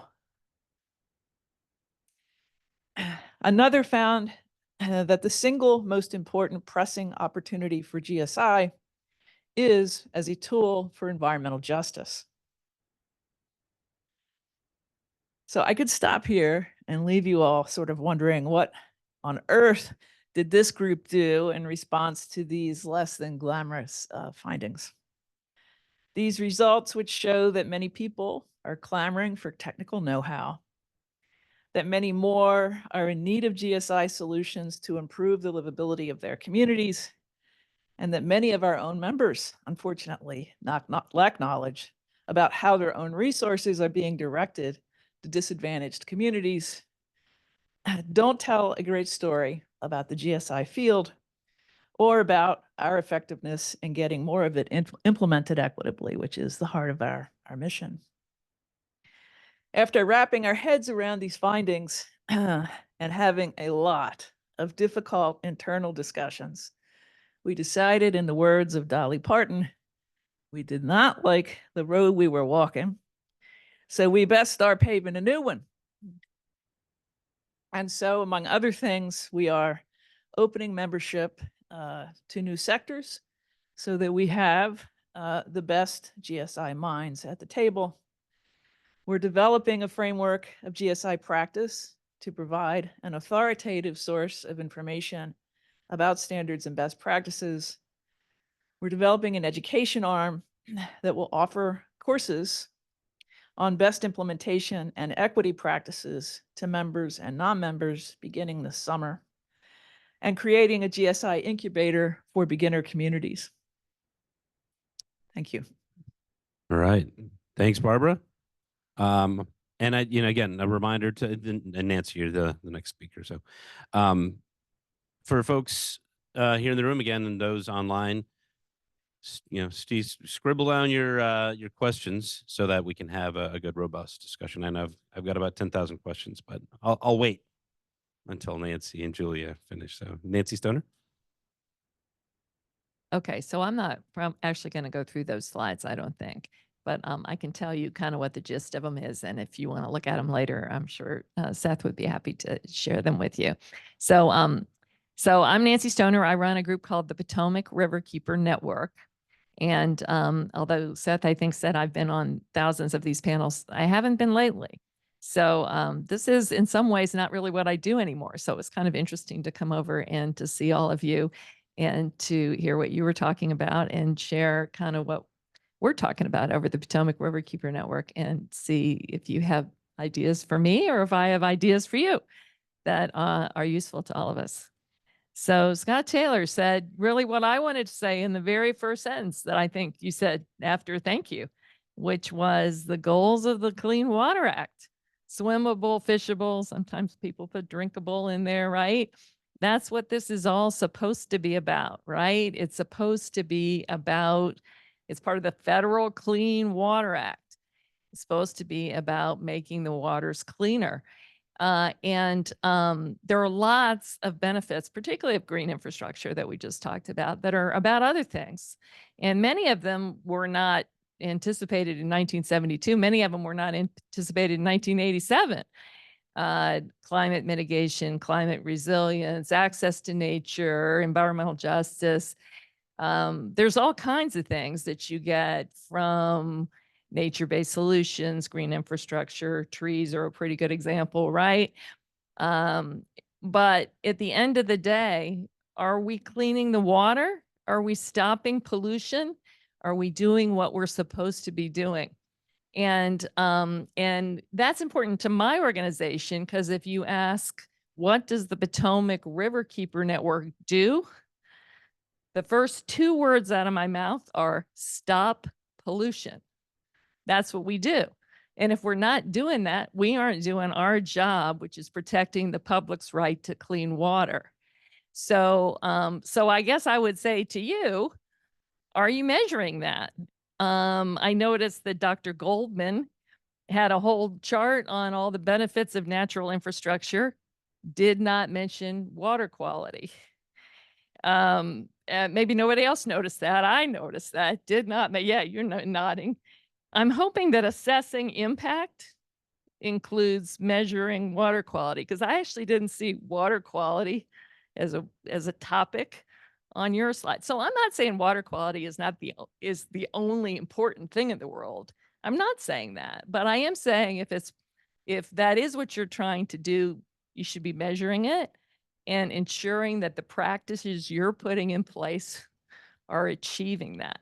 Now, is that easy to do? It's a lot easier with a single pipe to measure water quality improvement than it is with stormwater. And I'm definitely aware of that it's easier, but you can measure ambient water quality. You can measure it in multiple places. You can figure out whether or not what you're doing is actually improving the water quality or not.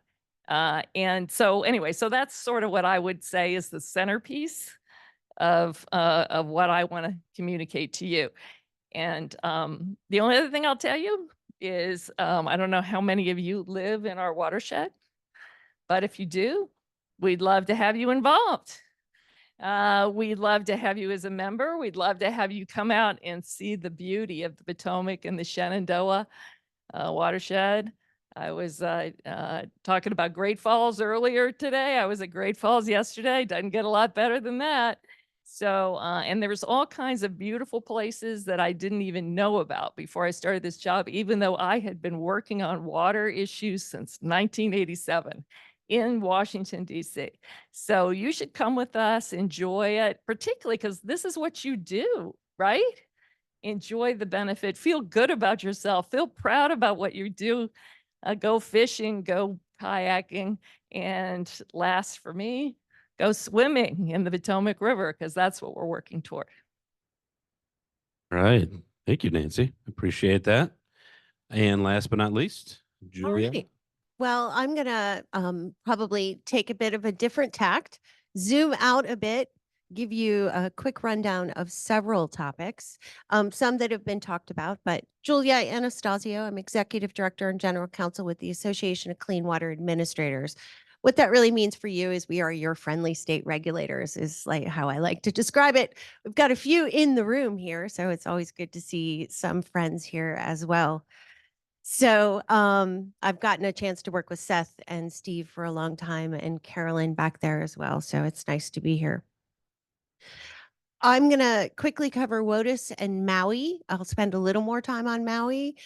With regard to WOTUS, the states have fatigue, and they are a little tired of talking about it, and really just want to get to implementing and understanding how to implement. I don't hear too much about WOTUS sort of as a focus topic from my members right now, other than the typical complaints of different core districts do things differently, and that can be in the same state, as you guys all know.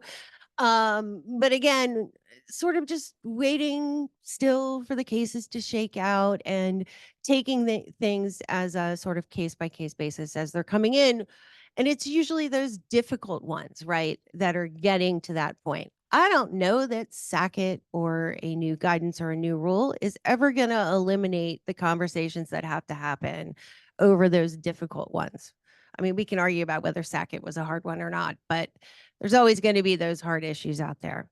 With regard to Maui, this is something that we've spent a good bit of time talking about and did file comments to our friends over at EPA on the guidance. Our main top line points really are that all of these decisions are highly site specific. The 7 factors in our mind is not an exclusive list, and time and distance are likely to be the most important factors, but not always. The other fundamental point is, and we appreciate that the guidance talked about the importance of looking to state groundwater programs or state programs, because that is important to our members. Again, our letter talks about we'd like EPA to highly recommend to you all that you have conversations with your regulators early and often, so you can begin to understand system design and performance. We find the indicator pollutant language that was in the memo really interesting.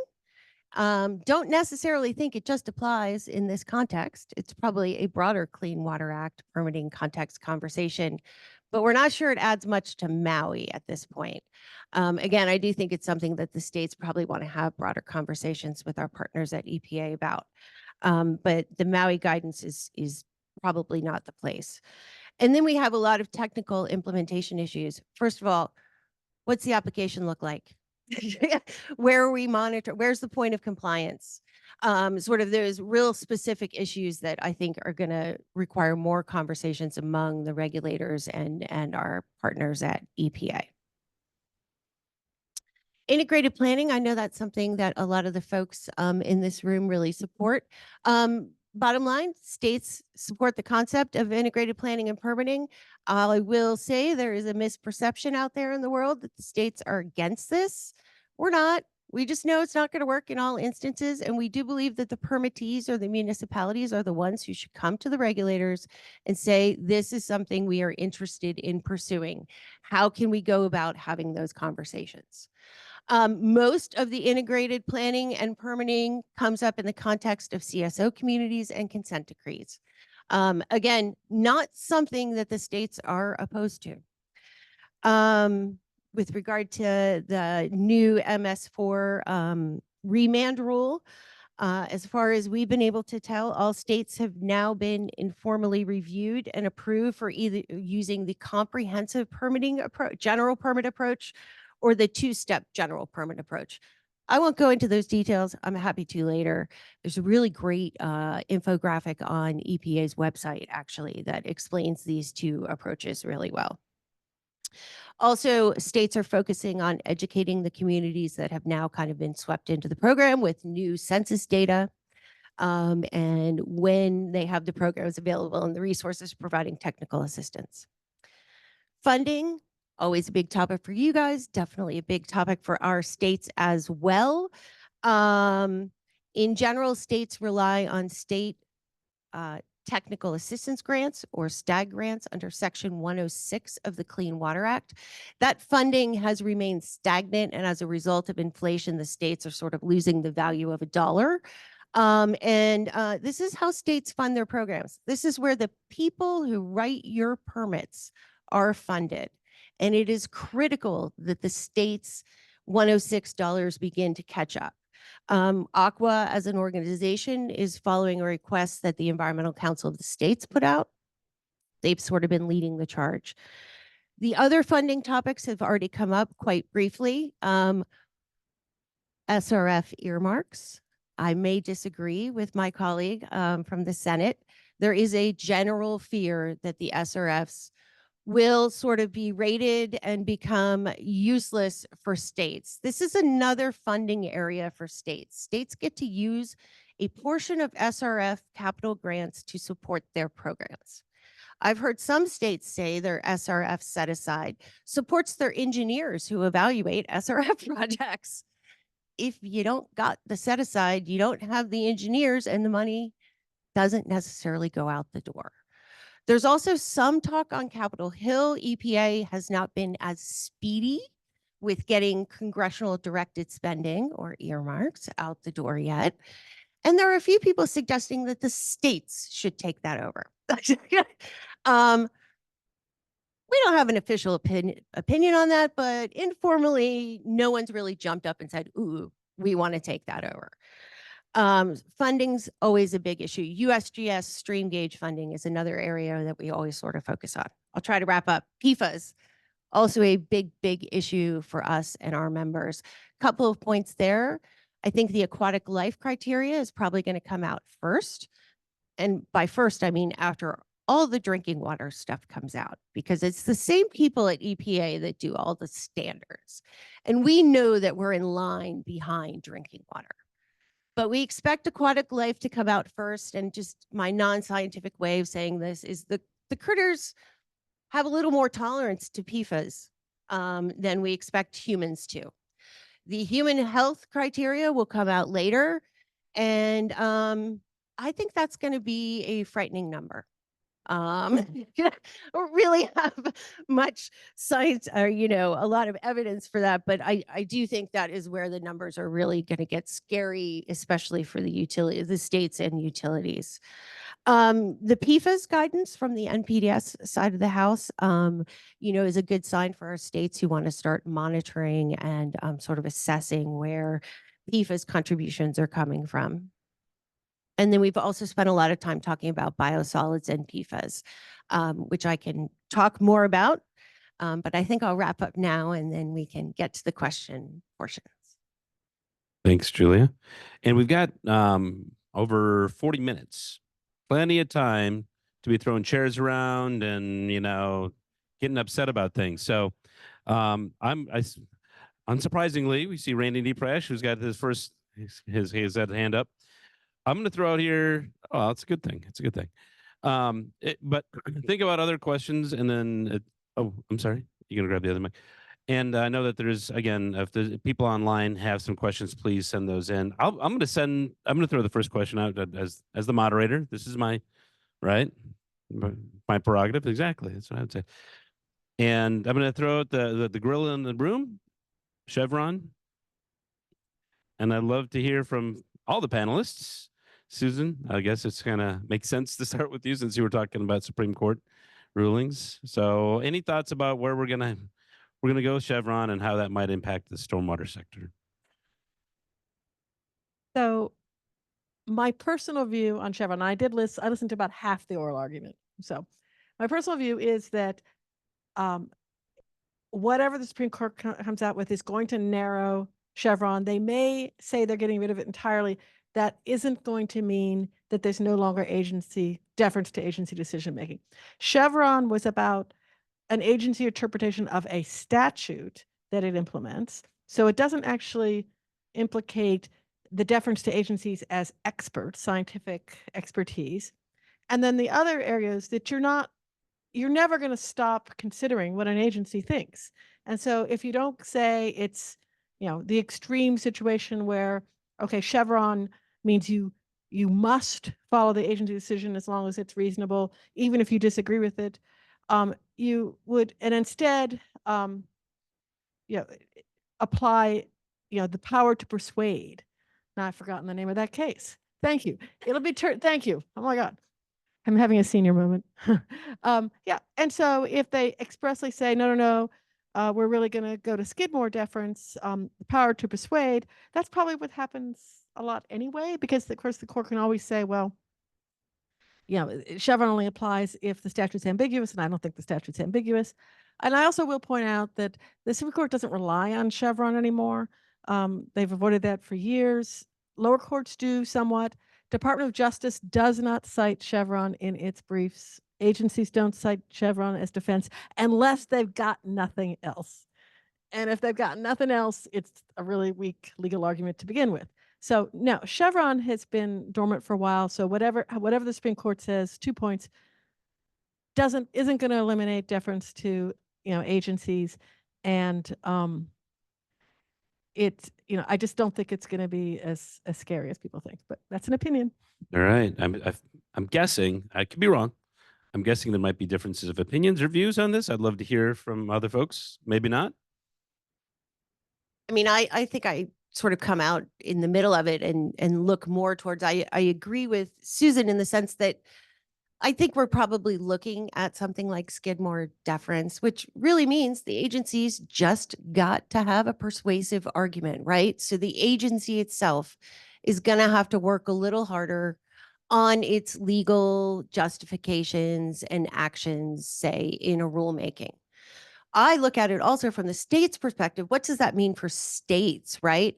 In some instances, it may in fact mean that states are going to have to start stepping up and filling in gaps where the federal agency has not been persuasive enough to move forward. Now, don't get me wrong. There's lots of times where my members are pretty happy to be able to say, EPA is making us do it. I mean, that definitely happens. And maybe those states will not have that backstop as much any longer. But I think it just means, again, for our federal partners, you're really going to have to justify what you're trying to do. And for the states, it may mean stepping up on their parts. But I think Nancy has a different. Nancy, please feel free. Well, I don't know that I have a different view exactly. When you're in the environmental community, you have a different perspective on Chevron than when you're at the EPA, right? So I mean, I can see positives and negatives. This is what I have to say about it. There's a heck of a lot of expertise in agencies on the topics on which they work. What's interesting about courts, and particularly the Supreme Court, it's true of, they're generalists on absolutely everything. They don't know hardly anything about all the things they rule on. One of the cases I was at was Rapanos, where Justice Kennedy said, so what are wetlands used for? And, why are they good for the environment and stuff like that, which was a good question to hear that he asked, because you want him to know the answer to that question. But they really are generalists. And one of the things that I very much enjoyed about working at EPA is there are a lot of people that know a lot of valuable things there. So that doesn't mean the agency always makes the right decision. And obviously having a persuasive decision is important. You don't, you do want to have a review in courts of what agencies do. So I guess I'm kind of in the middle there in the gray area, but I would say this, which is that I haven't seen a lot coming out of the Supreme Court lately that improved anything. So if the idea is that they're going to improve something with the decision they come out with, I'm not really expecting that. Nancy, you should really, you tell us how you feel. Exactly. Barbara, any I will thoughts? stand with Nancy on that. Okay, fair enough. Barbara, any thoughts that you want to share on Chevron? Okay, okay. I know, Randy, you got a question? Yeah, please. So my question is related to infiltration and WOTUS and Maui. So we have thousands of MS4 permitted communities, many of which own large numbers of infiltration stormwater control measures, proud owners and operators thereof. My thought on it was that the discharges from those infiltration measures are covered under their permit. And therefore there really wouldn't be any question. And so my question is, am I right? Are they covered under the permit? And if they are, should they still be concerned about all the infiltration devices in their communities that are owned and operated by somebody else instead of the city itself? So in terms of, I don't know exactly what your permit says, but if you're talking about infiltration into groundwater, maybe your permit does cover it, but that could be, a function of your permit or a function previously of state law, and not an affirmation that the indirect discharge was necessarily a discharge from a point source to navigable waters. If it's a surface discharge, if you have a surface discharge, of course, it better be covered or you're out of compliance. So I don't know if you're talking about surface or infiltration into groundwater and recharge somewhere else.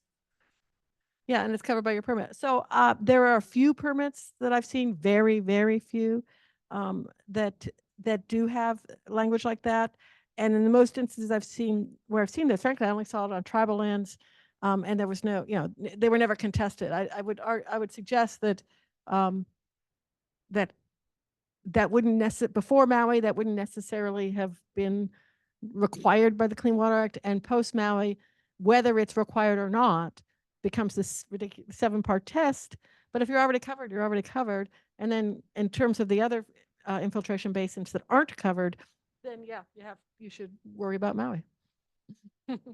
And I would just add, I think most of the states would agree that I'm sorry, I can't see you, that that you're covered by your permits. I think where the real threat may come is from the third party lawsuit more than anything. Like, I don't think a state's going to come enforce against you unless it's egregious and not covered by your permit. But really, it's those third party lawsuits, which is just one of the thorny issues we all have to deal with.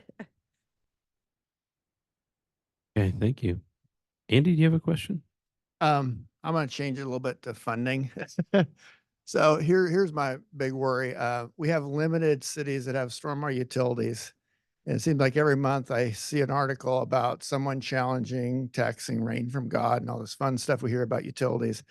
So, I'm passionate about getting stormwater to the same level we have for water and wastewater. And if we don't have dedicated funding, and it seems like the stormwater utilities are at least one way, but we still see a lot of legal challenges to being able to do the rational nexus between impervious cover and runoff. And it gets the equity issue, of course, with people that live in disadvantaged neighborhoods typically don't have 10,000 square foot of impervious area. And these wet weather programs are getting more and more expensive, but we only pay for it through our wastewater utility. So I guess my question is, do we see we're going to have a continued challenge to stormwater utilities? And if so, how are we ever going to get up with a dedicated stormwater funding that's across the country and not just state by state? Because I know some states, we can't even do a stormwater utility. So I know there's a lot in that. You guys are all head nodding, so I hope you have some thoughts. But I think we have to get to somewhere where we have some dedicated stormwater funding, or we're going to continue to do this spiral, unfortunately. So I mean, I know this issue has come up repeatedly. I thought that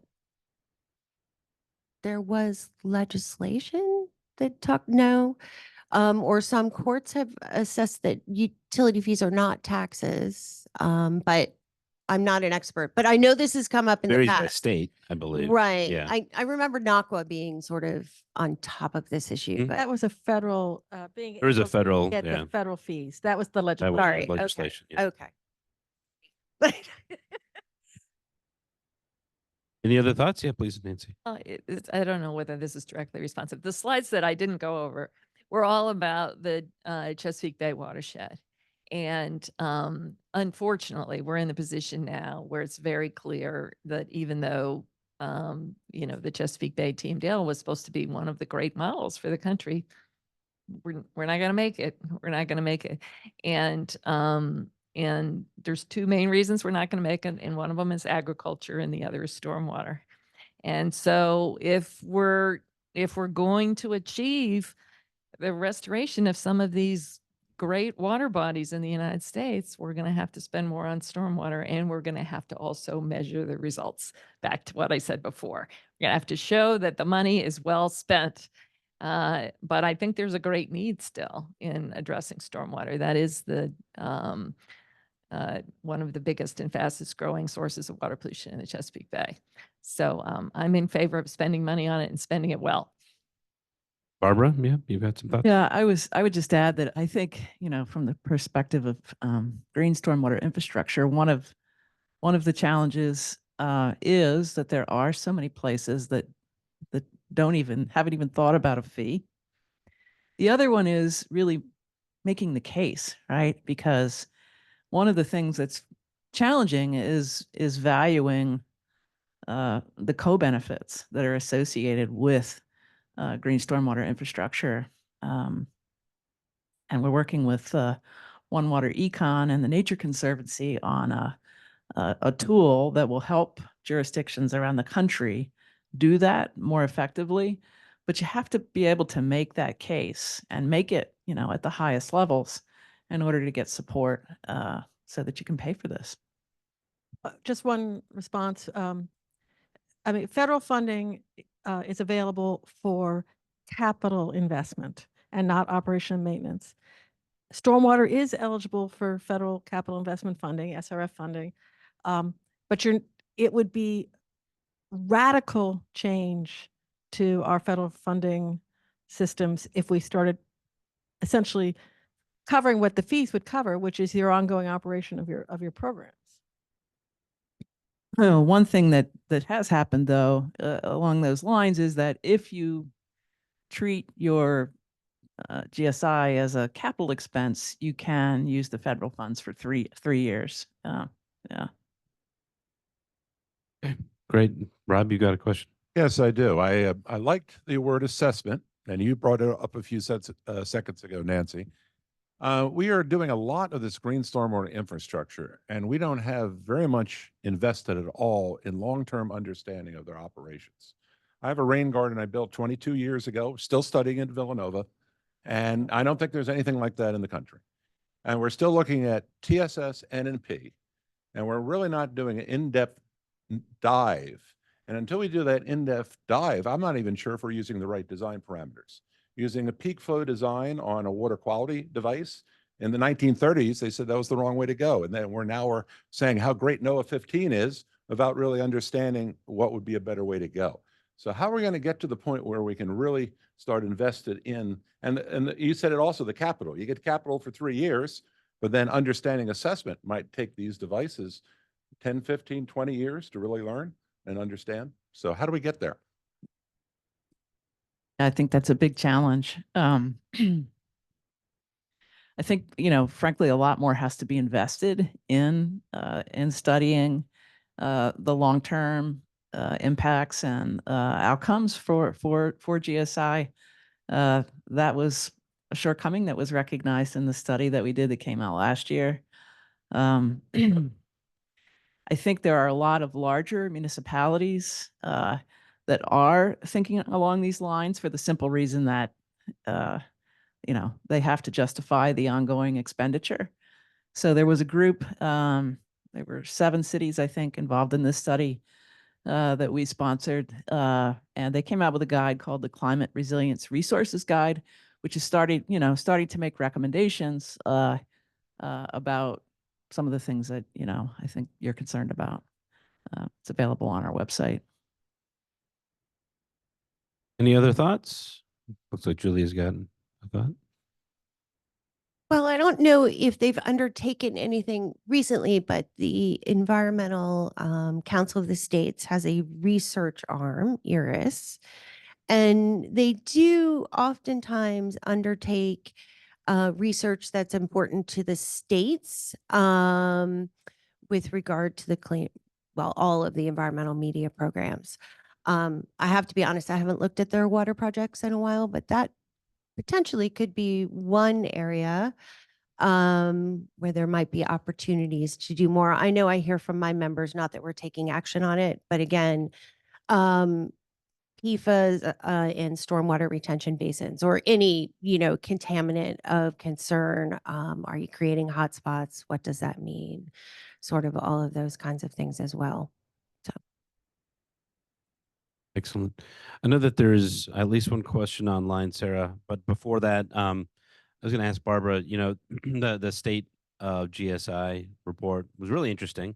A lot of really great data that came out of that. You highlighted something that really piqued my interest too, is 45% identify the inability to get green infrastructure into underserved communities. I think it was 45 didn't know what Didn't know. percentage of their stormwater funds were going. Can you expand on what are the barriers there? Like how do they not know, or what and also what could be done to overcome those barriers? Yeah, for sure. I think the barriers are sort of multifarious. For one thing, when you ask the question, what's a disadvantaged community, there are 50 different definitions. And so what's disadvantaged for one community may not be similar in another community. Another barrier to them not knowing is really the lack of asset management. That's been a long-term shortcoming, and larger municipalities have implemented fairly robust asset management systems. Smaller municipalities are just getting there, and so they don't know where it is. And I think the other problem, honestly, is all about silos and how a lot of this gets planned.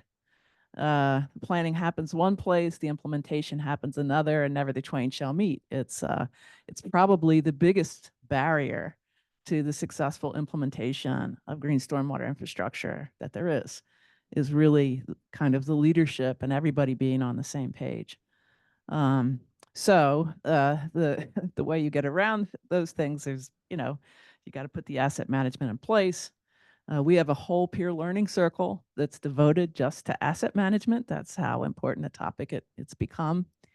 You have to get leadership on board. You have to be able to make the case, as I mentioned a moment ago, about the importance of green stormwater infrastructure and its co-benefits. And you have to educate, continually educate both the public and your staff about, all of these issues. And if I remember right, the number one, if you were to boil it all down, the biggest factor to getting more green infrastructure is leadership. Is that correct? Yeah, the biggest lever really is both, leadership internal to a stormwater management organization, but also political leadership. Okay, I know there's a question online. Yep, question online. And it's directed towards Julia, but I think others may feel fine to weigh in because it deals with PFAS. So we all got something to say about PFAS. Are there any of the states providing PFAS liability protection to POTWs for biosolids or wastewater discharges at this time? I think that would maybe apply towards stormwater as well in some regards. Not that I'm aware of. I will say, certainly the passive liability issue is one that Aqua and the states are aware of. We as an association haven't taken a position on it. I have my own Julia position, which is, I think you need some sort of exemption, truly.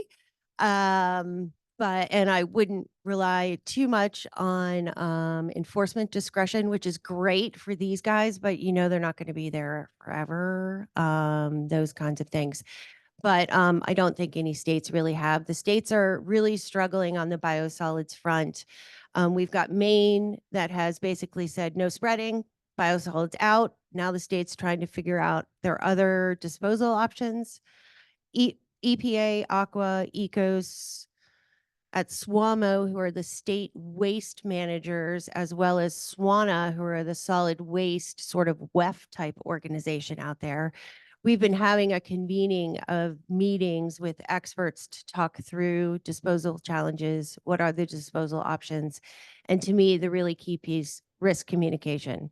Because I struggle to figure out what we're going to do with biosolids if we don't have a way to control the PFAS or whatever the next sort of emerging contaminant is. So we do flippantly kind of joke in our office at times, Yucca Mountain, the tunnels are built. I know our friends in Nevada probably aren't psyched about that, but anyways, it's a really, really big problem.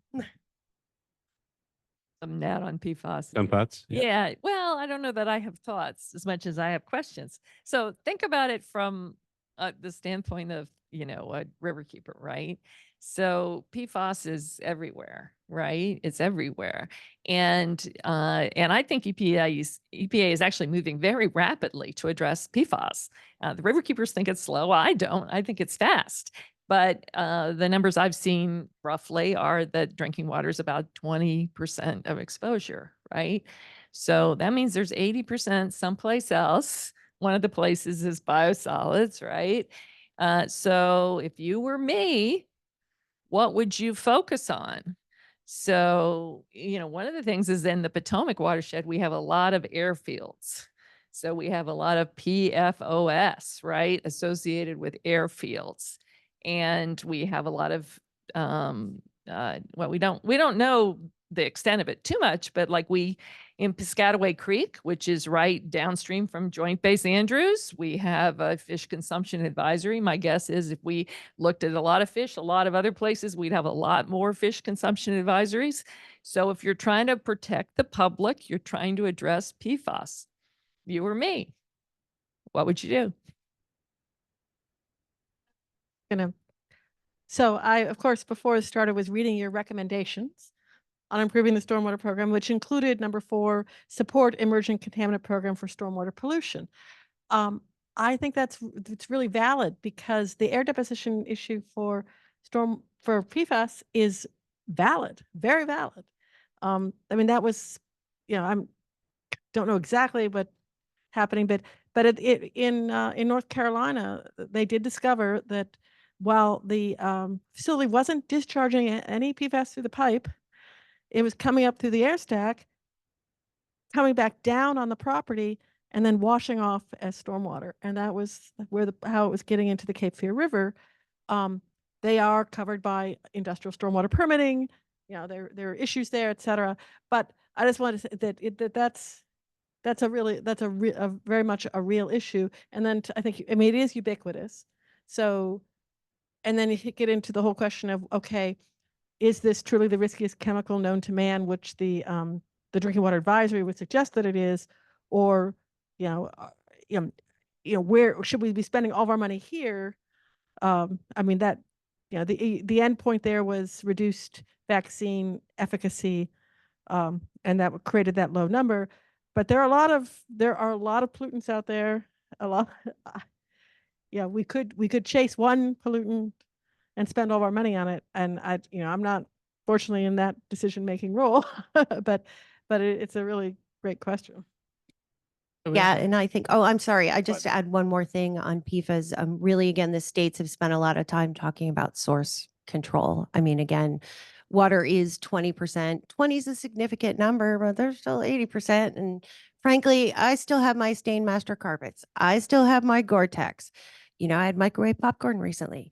We are all getting PFAS from a lot of other places than just our water, and that does have to be part of the conversation as well. So I have another online question here. With the federal funds typically targeting planning and capital improvements, how is GSI long-term maintenance considered? cities and counties seem to have a hard time budgeting for landscaping maintenance that goes beyond the typical quote, mow and blow, unquote. I've heard a lot about mow and blow. Yeah, it's something that all of our members struggle with, and I think it goes back to fees and budgets, and also what we would call an emerging practice that was in our study, which is workforce development.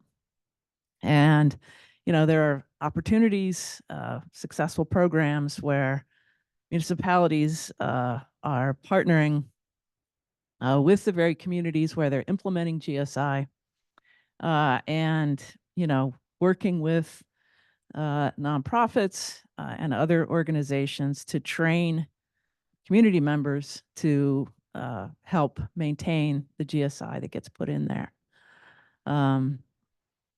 I will also, I was just in Tucson, Arizona, where they have their Storm to Shade program, and they've taken their stormwater fee and effectively used it both for implementation and for maintenance.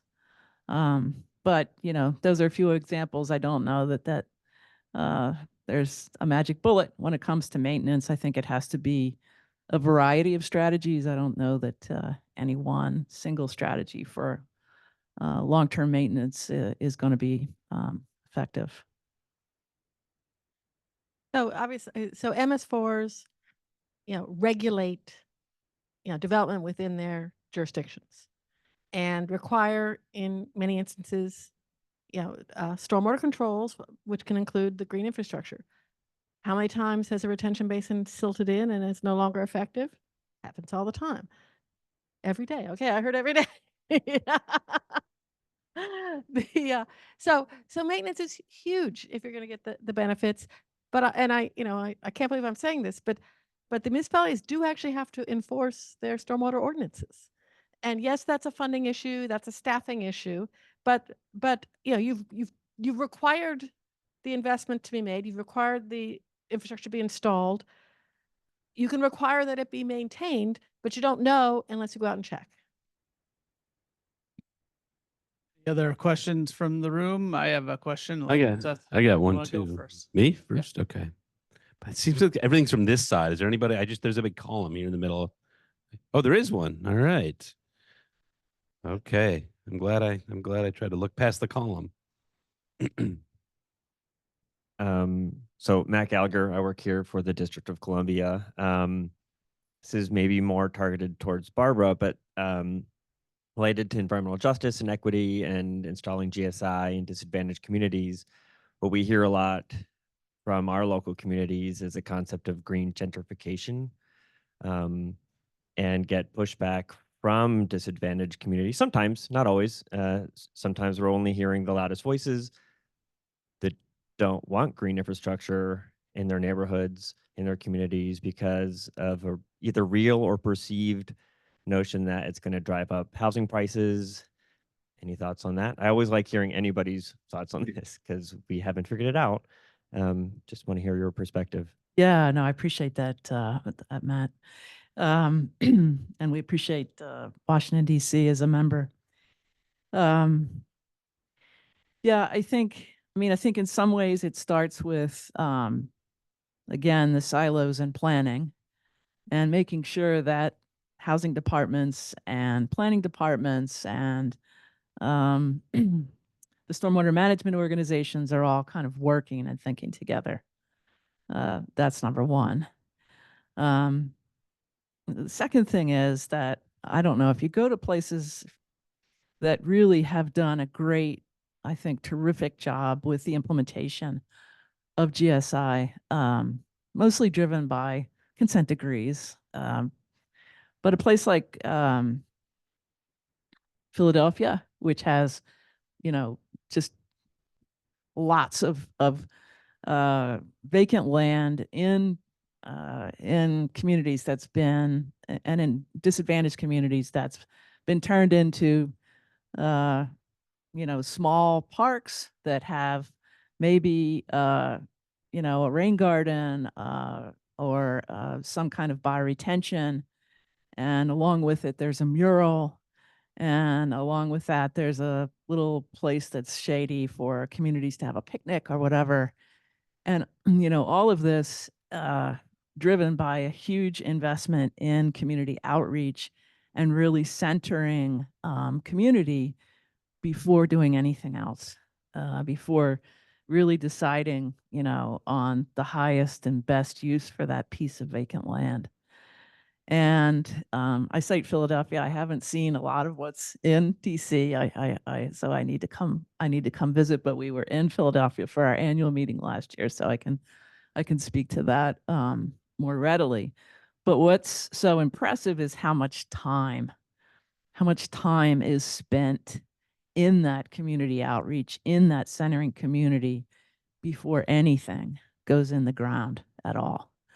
And I think that, from our perspective, is the thing that has to happen first. You have to have those relationships. You have to build that trust. I think everything happens at the speed of trust really is the mantra that we should all be considering.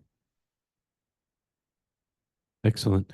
I've got a question, Nancy. We were talking about trading and offsets. I'm thinking about you brought up agriculture as well as urban runoff, and that's one of those places where we have a tie-in between those two areas. Is whatever you call them, market-based trading, offsets, incentives, whatever it is.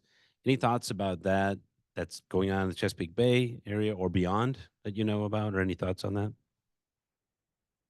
Yeah.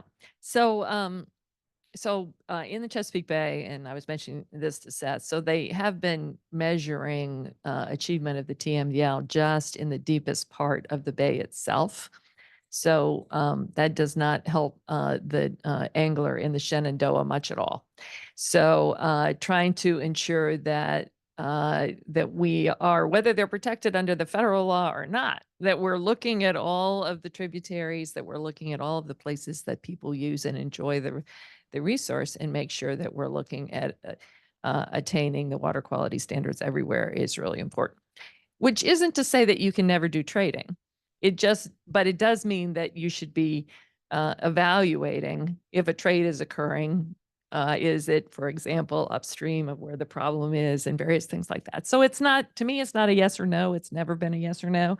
It's been where to do it and where can you achieve the greatest benefits. But as we're talking about whether it's gentrification or achieving the benefits of clean water for everyone, surely we should be at least looking at everyone along all the tributaries, the whole watershed. To do that makes trading, I guess, less available in some instances. I know it's a complicated issue. Julia? Yeah, all I would say is that we do anticipate, or at least hope, there will be a proposed rule coming out of the Office of Water. I think it's been on the reg agenda for a little while now. I forget what the last date was, but at least in conversations we've heard, it still remains something that they're hoping to get done. So perhaps that's something that you'll see relatively soon. Okay. Well, I think we should wrap up here. Any like thoughts, just like 30-second thoughts, each panelist real quickly on moving forward, things to look for, things to keep in mind. Any closing thoughts on each? No, I just want to thank my fellow panelists. This has been a great conversation. So thank you. Okay, Nancy? No, I just, again, I want to thank all of you for all the work that you do to protect our waterways. And I don't think we're done yet. Although Job security. Yeah, it's a great thing to work on forever. Although I will say that let's just take the Anacostia, which is not currently what I'm working on, and how it looked when I started working on the Anacostia restoration years ago and how it looks now. It's amazing. It's truly. It's true. Things are moving forward. And when you're talking about, spending money, look at the waterfront in DC. Look at it along the Potomac. Look at it along the Anacostia.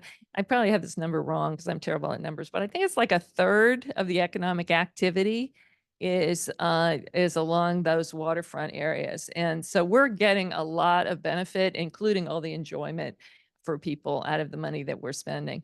But again, we have to feel good about what we're accomplishing, even as we look ahead at all those things we have yet to do. Right. And in the time of doom and gloom, I like that positive message. I appreciate that. Julia. Just thank you guys for having me, and would suggest if any of you have any follow-up questions or other questions about what the states are sort of thinking or have going on, feel free to reach out. Steve and Seth know how to find me. Yep. And Barbara, any last thoughts you wanna leave us with?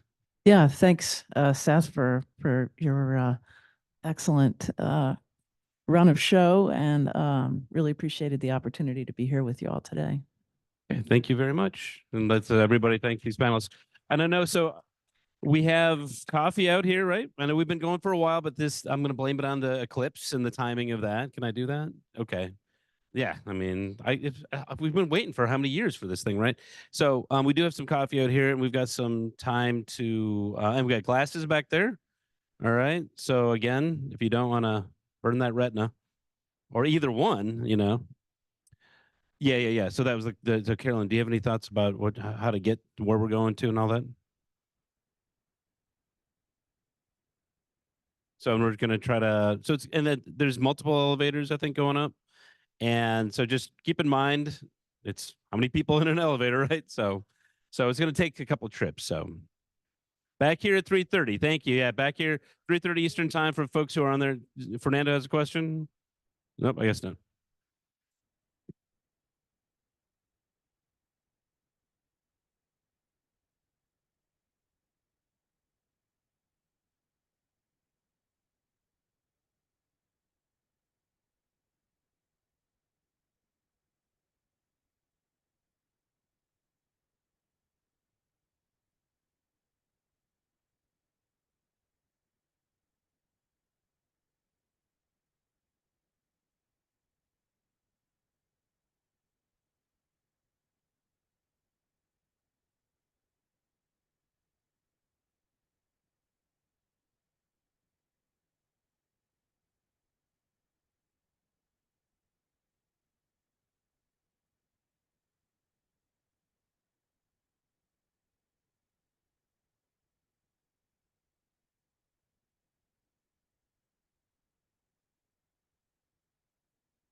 No worries. Good day for a little air. Oh, yeah. Nice day.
There's no spec.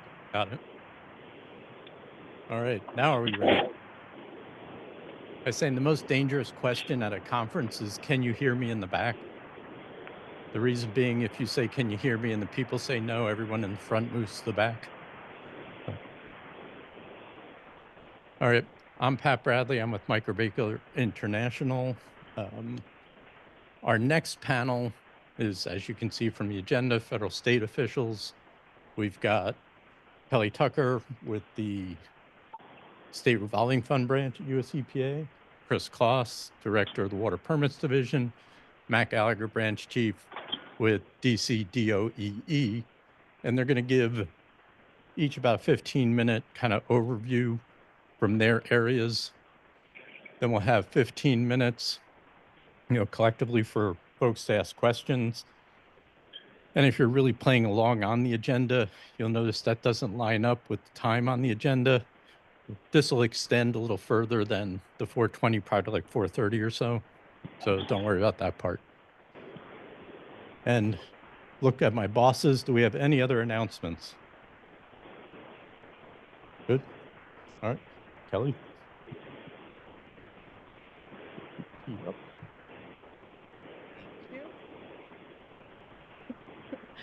All right. Good afternoon. I am Kelly Tucker with EPA's Office of Wastewater Management, and I work primarily on implementation of the Clean Water State Revolving Fund program. This is the first time I've ever had to follow an eclipse, so I don't know if anything I'll have to say will be quite as exciting as that, but I will try to do my best. So I am happy to talk today about, any of your questions you have about the Clean Water State Revolving Fund and how it can be used to fund stormwater projects. But anytime I'm given an opportunity in front of a group, I really like to focus right now on an area that I've been spending a lot of time on, which is the Clean Water SRF Emerging Contaminants Funds. I think there's a lot of opportunity for using those funds for stormwater, and so I want to talk just a little bit about how they can be used.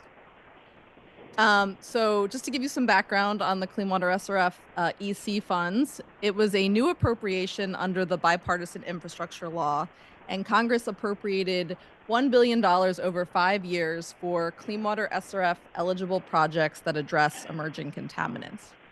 These funds are available entirely as grants and forgivable loans, and so they are very attractive to communities. So what is an emerging contaminant? And there may be debate about that more broadly, but for the purposes of the Clean Water State Revolving Fund, EPA has defined emerging contaminants as those that do not have water quality criteria established under Section 304A of the Clean Water Act. And so that includes things like PFAS, antimicrobial resistant bacteria, 6-PPDQ, microplastics, pharmaceuticals, and personal care products. A couple of things to note that if water quality criteria do end up being established for PFAS, we will still consider that an emerging contaminant, and projects that address PFAS will still be eligible for the Clean Water SRF EC funds. Also important to keep in mind is that the Clean Water State Revolving Fund and the Drinking Water State Revolving Fund have different definitions of what is an emerging contaminant.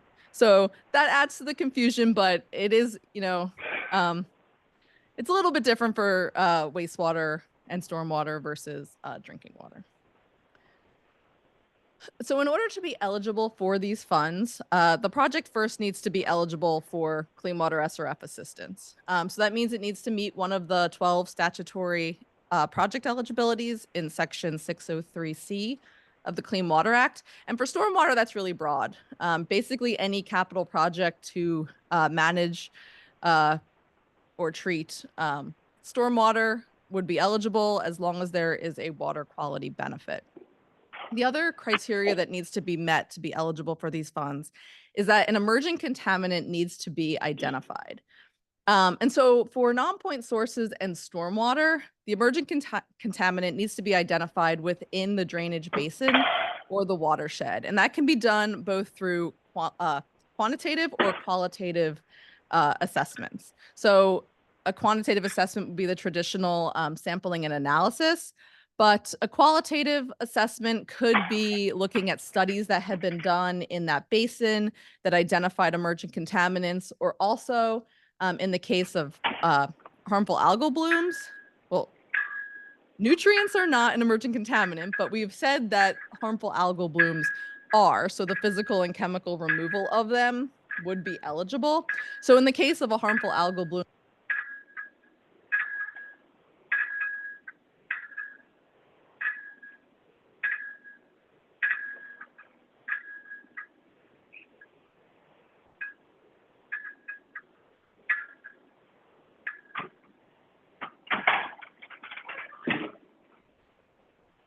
stop talking? Like that. Okay. Can you hear me now? Is that better? Okay. So I had mentioned that I think there's a lot of opportunity for funding stormwater projects with these funds. And that's for a few reasons. States are actively looking for projects that meet this narrow eligibility. And the states have been having a little bit of a challenge in identifying projects that meet the eligibility. And things that, we've been told, there's a few different reasons for that. This is a program that, if you look at the funding, over time, the majority of the funding has gone to publicly owned wastewater treatment facilities. In this case, some of the utilities aren't ready to do projects that address PFAS. Partly, some of them we've heard don't want to do the testing, because if you test and you find PFAS, then you are going to have to make this investment, probably a rather expensive investment in technology to address it. Something else that we've heard is that because it's not regulated, they don't know what they're going to have to treat to yet. And so many of the utilities have said that they don't want to put in a technology until they have more certainty about what they're going to have to do. So you'll see that in FY22, only about a third of the funding went to projects at wastewater treatment facilities. So the other 2/3 were distributed across many different project types, with 10% of the projects being stormwater projects. So I wanted to talk about a couple of examples of the stormwater projects that were funded in FY22 with these funds. And the first is one that was undertaken by Seattle Public Utilities. So in December 2020, a Puget Sound stormwater science team identified 6 ppd and 6 ppdq to be responsible for pre-spawn coho salmon mortality in urban streams in Washington. And so the Thornton Creek was one of the streams where these emerging contaminants were found. So Seattle Public Utilities came to the SRF and applied for both base clean water SRF funds and the emerging contaminants funds to construct 43 bioretention cells along residential blocks that targeted vulnerable areas in the Thornton Creek Basin. And so based on initial studies and best available science, they believe that these bioretention cells will help to reduce 6 ppd and 6 ppdq within Thornton Creek. And so this project was eligible because, as I had said, measures to manage, reduce, treat, and recapture stormwater are eligible for clean water SRF assistance. They had done many studies where they identified the emerging contaminant 6 ppdq as being present. The other project that I wanted to talk about is a little bit different because it does not actually involve a capital project yet. So this one is in Oklahoma. It was the Central Oklahoma Master Conservancy District Lake Thunderbird Emerging Contaminants Assessment Project. And so Lake Thunderbird provides drinking water to several cities in central Oklahoma. And they had done a bunch of monitoring previously where they identified 40 emerging contaminants in the lake. So one really important thing to note is that Lake Thunderbird does not have any discharges into the lake. So all of those contaminants came from non-point sources and stormwater. So the Central Oklahoma Master Conservancy District came to the SRF and received funding to do a study looking at different wetland designs and locations that would be appropriate for treating non-point sources and stormwater and to eliminate these emerging contaminants from Lake Thunderbird. So the reason this was eligible is because the project implements the state's non-point source management plan, which is one of our 12 eligibilities. And then also because they had identified the 40 emerging contaminants that were present. But even though it's not a capital project, this was considered planning and design that was integral to the development of the capital project. Oh, the other thing I'll mention is that with these case studies, we have them all posted. I think that's a link. I think the slides will be sent out. And so there should be a link where you can go and get more information on these two projects, but then also some other projects that we have funded that are not stormwater related. This is not working anymore either. I don't know. I'm breaking everything. I only have one more slide. Oh, there we go.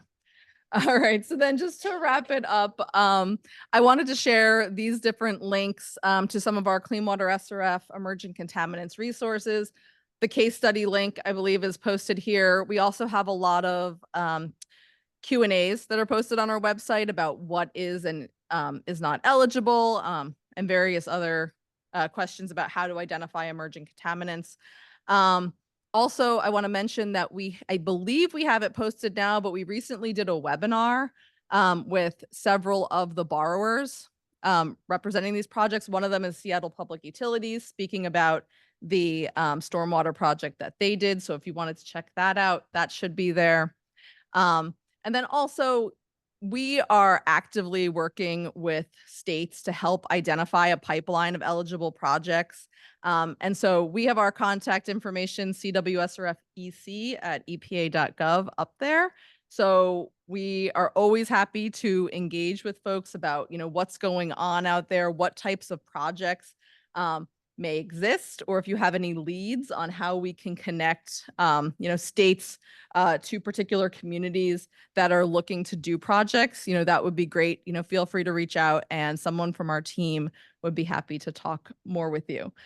Also, if we're looking for as much flexibility as possible. So if you have ideas about different ways that we could make the SRF EC funds more accessible to communities, I'm happy to have those conversations as well. So that is all I have.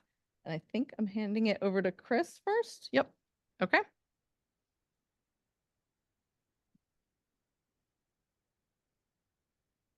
Okay. First, thanks very much for the invitation to be here today to get to talk with you all for a little bit. I'm Chris Kloss. I'm from the Water Permits Program at EPA's Office of Water. We handle all the MPDS permitting, and right in our wheelhouse is stormwater, the stormwater program. I did want to start with a little bit of constructive feedback for our sponsors today. I, like Kelly, was not informed that we would be going after the eclipse, nor was I informed when they asked for presentation materials that we would have this behind us. So I did not submit anything. I would at least put forward a couple headshots to rotate through while I was talking.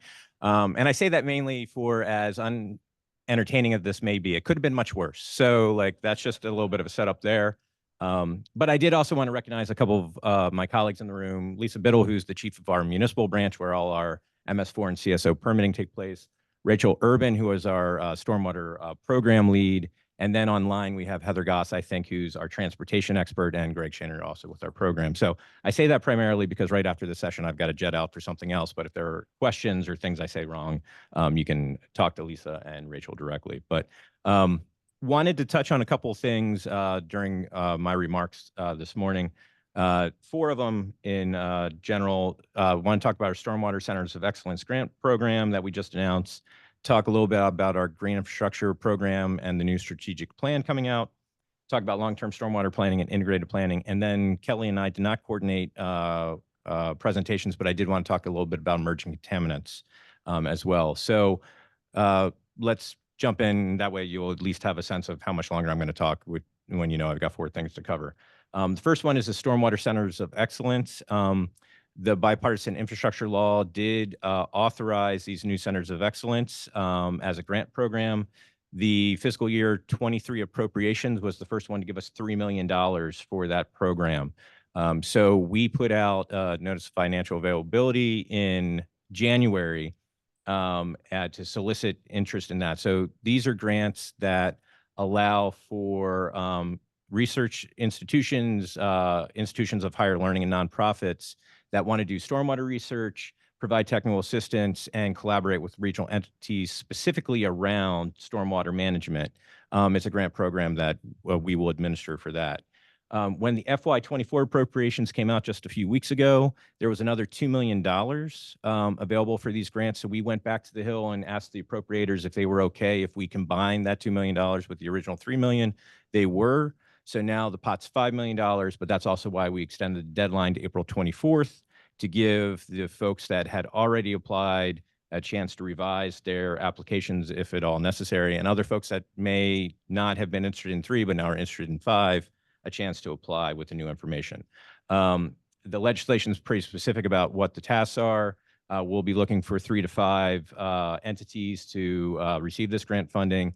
And as, in addition to the research those centers will be doing, there'll be a national clearinghouse as well. So the deadline for that, again, is later this month, and then we'll begin our review process and hopefully get those monies awarded later this year. So that was exciting for us. Folks that have been keeping track of that, I think the legislative language for that was about 15 years in the making. So very long time. So we're very happy to see it come to fruition, and we're very excited to be able to administer that program. For green infrastructure, continues to be a main focus of our program. We've had a green infrastructure program in Office of Water since about 2008, so it's about 15 years old. Yeah, there's been a significant evolution in it. Just the first part was raising awareness. I think we've all kind of moved beyond that point. How do we have a mature program that supports regulatory initiatives, provides multiple benefits, addresses inequities in the permitting program, and things like that? So our team there, if you've had a chance to meet Robin DeYoung, she's our green infrastructure lead. Fabulous work that she does. She is actually embarking later this fall to put out a new strategic agenda. We haven't updated that in quite some time, but this will be forward looking for the next until through 2030. So bless her heart, I could never plan that far in advance, but that's what she's promised to give us as to what we will be doing in that program for the next 5 years. And it'll be built upon 4 pillars, and that will be further demonstrating the environmental and health benefits of green infrastructure, supporting our regulatory programs, navigating federal funding and technical assistance, and also developing resources and engagement that are equity centered. So look for that coming out in the near future.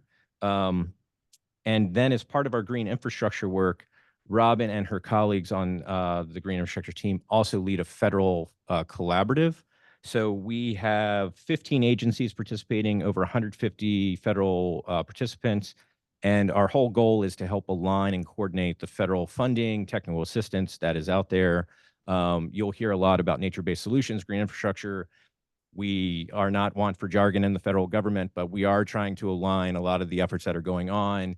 Take a look at what we do on the water quality side with what FEMA does with disaster resilience, and align those programs to the extent that we can. Not surprisingly, EPA, other than Kelly's SRF program, we are not large pots of money in our program, but other federal agencies do have a lot larger capabilities than we do for funding. So we try to tap into those when at all possible. And then for this year, we are going to help try to navigate through that program 50 different technical assistance and funding opportunities. One of the things that the agency has really tried to highlight as part of all the bill funding that's going out is technical assistance for communities to come in and get that funding. One of the things that has been realized by the folks that do it, I'm not directly involved, but a lot of communities that have not been able to access that funding before, federal funding is very difficult to navigate. So we're trying to make it easy for them to basically, you can go to our water TA website, put in some very simple information, and we will reach out to you with our TA providers to help you apply for that funding, to really marry up some of those communities that haven't been able to get the benefit of that before to come in and get some funding to help support their programs. In the breaking news portion of my announcement today, just this morning, we posted our long-term stormwater planning materials that Rachel is the chief architect of. She's been working on this for some time. And really what we're excited about here is long-term stormwater planning is our stormwater-focused complement to integrated planning.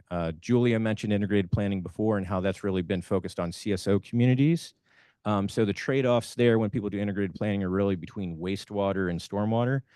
We wanted to do a piece on long-term stormwater planning that's really focused on MS4 solely communities that may not have that big CSO piece. So what are we focused on there? And that's really how do you integrate green infrastructure and stormwater projects into transportation, into park projects? How do you, Barbara mentioned this a little bit, how do you combine the efforts at the municipal scale to get water thought of early so you can take advantage of those opportunities to integrate water into those projects? So Rachel's been working on this for quite some time. We had 4 pilot communities that we worked with early on to kind of ground truth some of these approaches. The website just went live literally hours ago, so it's not often we get to say that, but it is there. Take a look at it. And we have tools that are basically around asset management, financing and funding, site suitability analysis, and then incorporating green infrastructure into roadway projects. We see a lot of opportunity for that. The question came up before about, rehabbing existing roadways. We really want to take a look at getting into these projects early. If you're doing a lot of deconstruction anyway, on transportation projects, or you're doing lead service line replacement or something else, if you're digging up the community, let's think about stormwater while we do it. Lowers the capital costs associated with that stormwater, and you get multi-benefits. And I think we don't work at the municipal level, but we hear that residents like it much more when you only dig one time. You don't come back and dig up all the stuff you just put in. So take a look at that, and we're really excited to get that out, and please give us feedback as you work through it. But we're excited that's out and public now. I did want to spend a little bit of time talking about emerging contaminants as well. And let's talk about 6-PPD first. So Kelly mentioned that we do have an awareness and heightened attention to these emerging contaminants. And this is across all of our both wastewater and stormwater. We've got $1 billion of funding. We're also thinking about it, how do we permit this, and actually how do we effectively treat it? So for 6-PPD, Heather Goss on our team is our point for this. Office of Water is leading a intra-agency EPA has a cross-office work group that we're working on this. So we're really looking at 6-PPD quinone, and I'm really mad at our team that I had to learn that that's an oxidation product of 6-PPD, which is put into tires. So I had to learn a little bit of science on this, but it's the 6-PPD quinone that is toxic to the salmon species and maybe some others. So what we are focused on is we do have a lot of coordination going on interagency. We did just put out a draft method for 6-PPD quinone that is out. It's draft method 1634. And now that that's out, we're going to start trying to develop screening level values for that. And now that we can test for it, figure out what are safe values. And really what we have is kind of a 2-part approach for that. Obviously, I'm not really good at math, but I think there's 330 million passenger vehicles in the US. Most of them have 4 tires, so that's over 1 billion tires. Not a thing that we're going to address and remedy immediately. So we're taking kind of a 2-step approach. Fortunately, what the data are showing to us is that stormwater management practices like bioinfiltration can manage this and remove 6-PPD quinone from stormwater. So in those critical at-risk watersheds where we do have salmonid species, taking a look at where we can use those BMPs while we look for longer-term solutions. So we already have our Puget Sound Geographic Office is helping to fund some of this. So that will be our immediate focus. But longer term, we are taking a look at, ORD's got some research projects going on, and our Office of Pollution Prevention and Toxics has just granted a petition that was submitted by the tribes to take a look at 6-PPD use overall. So they intend to publish a advance notice of public rulemaking later this year that will have those tire manufacturers and other folks start reporting to us the health impacts and studies that are out there on 6-PPD, and just last week, I think it was, the tire manufacturers went to the state of California and offered 5 different alternatives to 6 ppd. So I, by far, am not a chemical engineer. I don't understand how tire things work other than they, spin on my car and get me where I need to go. But it's going to take a little while for the chemistry to get there. But I think we're going to continue to pursue this and take a look at where we can, play a role in that, especially on the regulatory side, once we, kind of move out with the screening methods and what we think are safe levels moving forward. And then lastly, I did want to talk a little bit about PFAS. This came up during the previous discussion. There's a lot of science going on. I will echo and thank Nancy for her comments about how she feels the agency is moving with pretty good haste on this. And it really is an all of agency approach on this. In 2021, we put out the agency's strategic roadmap. The Office of Water co-chairs that. So in the MPDS program, we play a very small part in that, but we'd like to think that we're helping to move the needle proactively as our colleagues are developing the effluent guidelines, the criteria that will eventually get incorporated into our permits. We did put out draft guidance back in final guidance, back in 2022 about how the MPDS program can be a very proactive tool even before those things take place. The key takeaway for this audience is when we look at stormwater, we make a very big distinction between municipal stormwater discharges that are going to have PFAS in it just because of atmospheric deposition and all those good things, and industrial stormwater that could be coming off of sites that are, of manufactured PFAS. So we have heard, and our colleagues in OLM that are looking at the RCRA and CERCLA designations have heard very clearly from the MS4 community, as well as our POTWs, our municipal firefighting agencies, that when we're looking for potential liability, MS4 communities are not where we're looking. And, we certainly recognize public agencies did not create this, did not manufacture it, are basically passive receivers of it. We will continue to have that posture, and our main thrust is to get upstream as far as we can to help address it at the source. And if you look at the work that we're doing, it is all around that thesis that we move forward. So a couple of updates that came out recently. Just in January, we did publish the final multi-lab validated method for 1633. That is the 40 analytes. So that has been multi-lab validated. Our guidance recommended that people start using it as a draft single lab validated method. It's now multi-lab validated, not promulgated as a Part 136 method yet. So there will be no requirement as of yet to use it as part of Clean Water Act compliance.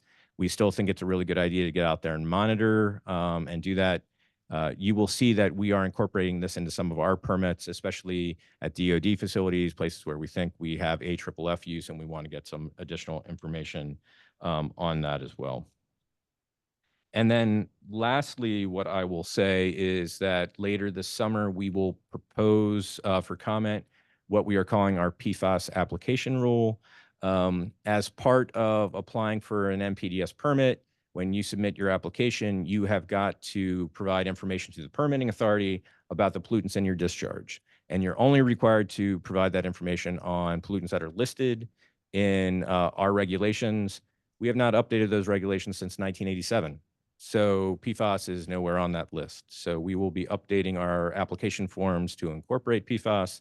It will marry up nicely with the finalization of the 1633 method. So that'll be available to communities. So it will be largely for POTWs, the 3,000 industrial facilities that fall into what our colleagues in science and technology have identified as the known or likely industries that discharge PFAS and industrial stormwater. So look for that coming out. But we think that will close the loop. A lot of these discharges have gone undetected for a long time because nobody ever reported that they had them. They were never dealt with in that way. So hopefully in the MPDS program, once we get that, we will come full circle on that. So I will pause there and pass it on.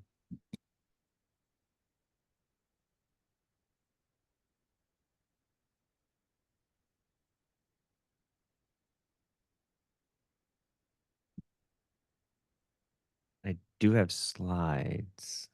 Oh, do I have to just go forward? Okay.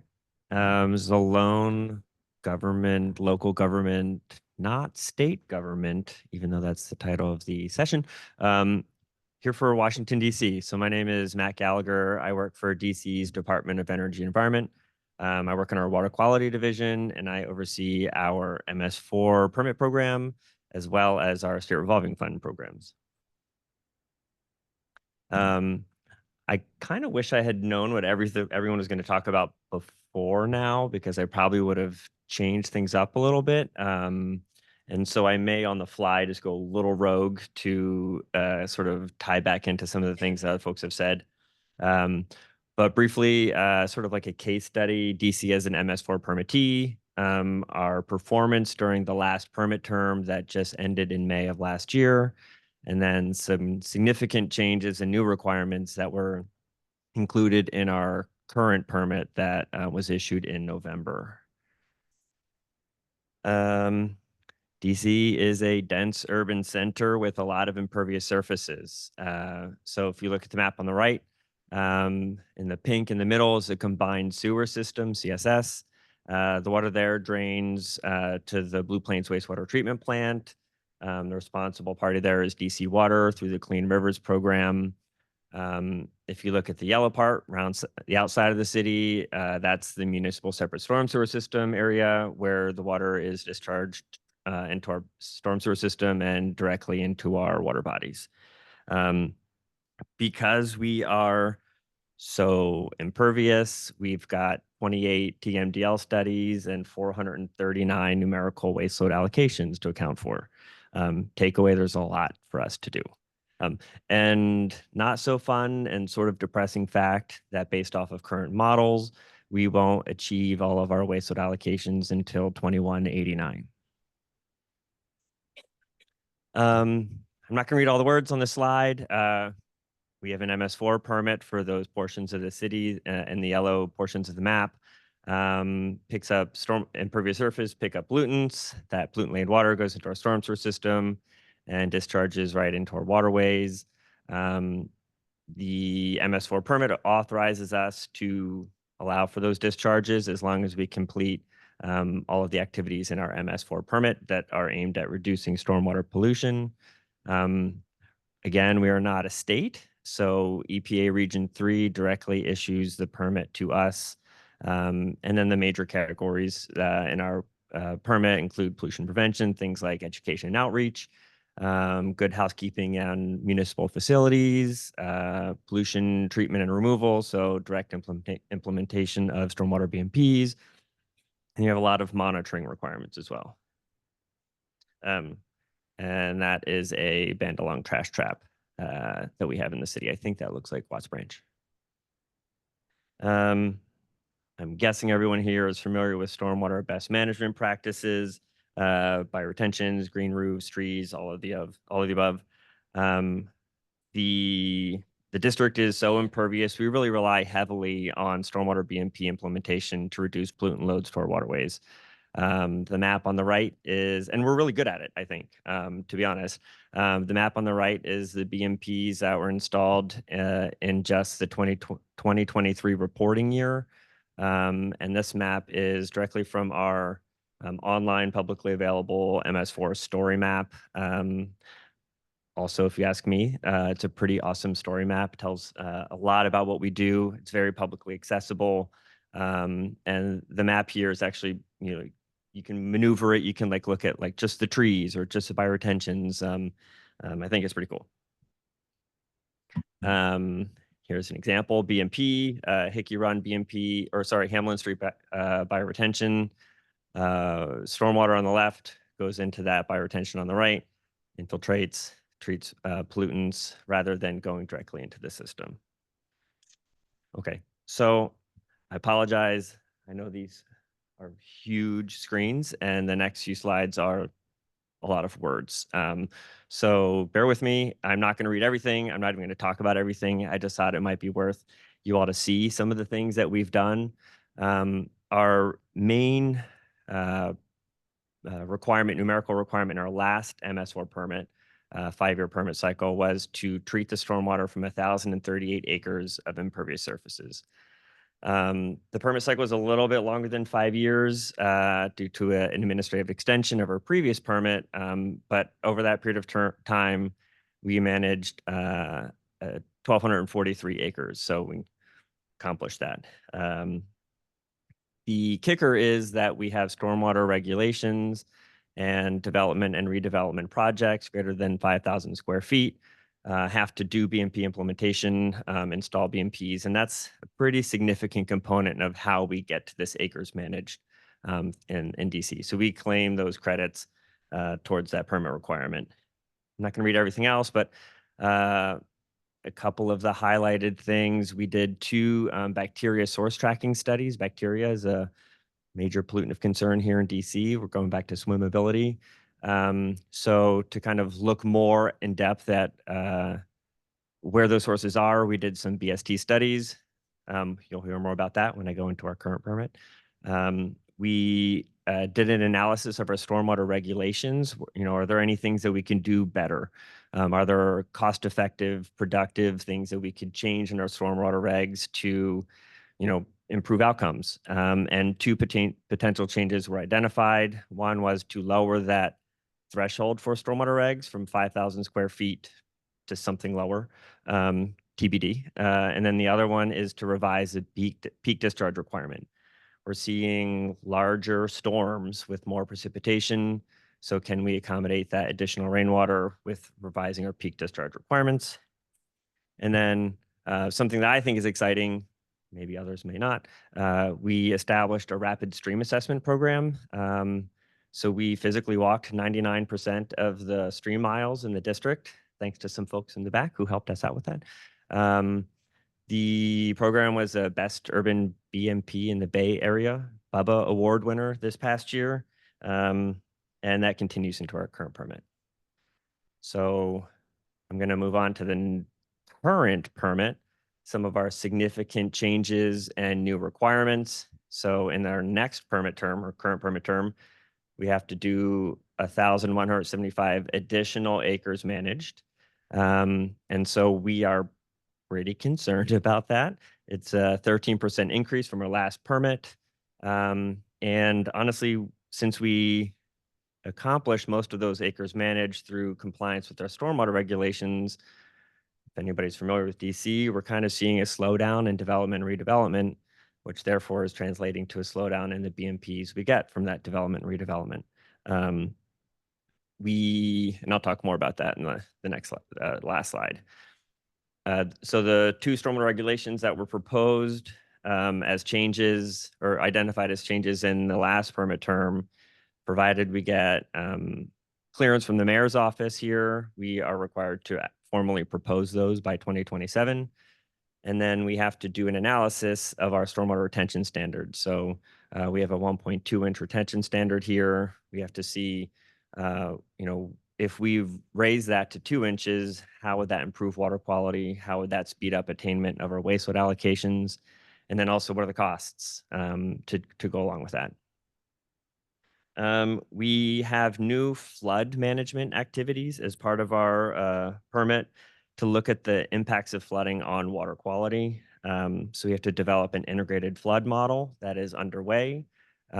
We should have that in the next year or so to they can really look at different scenarios around the city, where are the pockets that are going to be susceptible to flooding under this kind of rain versus this kind of rain, different things like that. And it's going to be a pretty powerful tool. And so we will have to use that model to identify areas of the city that are most susceptible to flooding and with poor impacts on water quality. And then we have to come up with some actions to fix those things. We will also have to develop the Flood Smart Homes program, and that's actually already done. And hopefully next year we will get funding to actually start doing things in people's homes.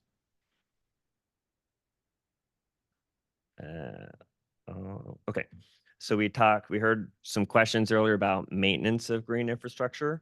A couple years ago, we started standing up a green infrastructure maintenance team here in our agency with some help of grantees and contractors to take on maintenance of all green infrastructure on properties owned by or managed by the district. This is also now a piece of concern because we don't have funding for it beyond this current fiscal year. So starting in FY25, we don't yet know how we're going to do that. The bacteria source tracking studies that I talked about in our previous permit term have led to requirements in our current permit term to do some illicit discharge detection and elimination investigations in 3 sub-watersheds, and then also do some targeted pet waste outreach in one of those because dog waste was determined to be one of the main products of the bacteria there. Last but not least, we have new diversity, equity, inclusion, and justice requirements in our MS4 permit. We have to do some training requirements and then also to develop a overall DEIJ strategy for the MS4 permit program. If anyone's interested, we currently have an RFA out right now to get grantee support to help us develop that strategy because science nerds like me aren't necessarily the best people to develop DEIJ strategy. So we're looking to get some really great help for that. And so the major concerns that we have for the district should not be surprising. Money is a big one. The slowing development and redevelopment in the city could result in slowing BMP implementation, which could lead to lower acres managed, which means we may not meet that permit requirement. We don't necessarily have enough money to make up a large shortfall of BMP implementation just with our voluntary programs like River Smart Homes and schools and parks and that kind of stuff. So that is of probably highest concern for us right now. The new requirements that we have, like flooding requirements and the DEIJ requirements, they're now also competing for the same resources that we have for the increasing requirements. So we're going to try and do our best, and we'll figure it out as we go. But those are, it's a big concern for us as a permittee to not be able to do all the things that we want to do and should be doing. Tying it back to the state revolving fund, we are concerned as a permittee and as a sort of state that earmarks will result in us not having funding post bipartisan infrastructure law time. Our base allotment has decreased pretty significantly in the last 2 years. And if that continues, it might not be worth it for us to have staff to manage a program for not that much money. So let's hope that doesn't happen either. And then I guess last but not least, I would be remiss in not saying that climate change is on top of our minds for a lot of things. Is our green infrastructure that's already installed now able to capture the storms that we're going to see in the future? Probably not. We have outfall monitoring requirements, and we're seeing fewer weather events that meet those requirements. And we didn't really talk a whole lot about road salt. I think maybe in the very beginning, we have a requirement to study alternatives to road salts. And we're also not really seeing the types of winter events that meet those road salt requirements. And so I guess, so maybe we're going to climate change our way out of that problem, but anyway, so that's it. So sorry to end on a real doom and gloom, but. All right, thank you. And we'll open it up to questions. And since Seth set the precedent, I'll start. Chris, I can't help but ask, trading. We got one coming, or? Yeah, we are hoping to put out a rule for comment, a draft rule later this summer. It would be very strategic. What we have heard from permittees in the regulated community is because trading is not recognized in our regulations, they don't have a comfort, even though we've said for 20 plus years that we recognize trading as a tool.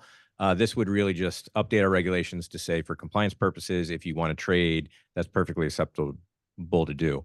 My boss has told us he's going to rate us on this rulemaking by the fewest number of words that we can put in this reg to get that point across. So it will be very targeted and strategic. Pretty much. Maybe you can write us for it. That would be great. Chris, last year was the first time that I'd heard this 6 PPD, and this year it's been mentioned a lot. And I can't help but think that Pacific salmon in one watershed are the only aquatic organisms that are impacted by this. Is Deborah Nagel's group OST starting to look at aquatic life criteria?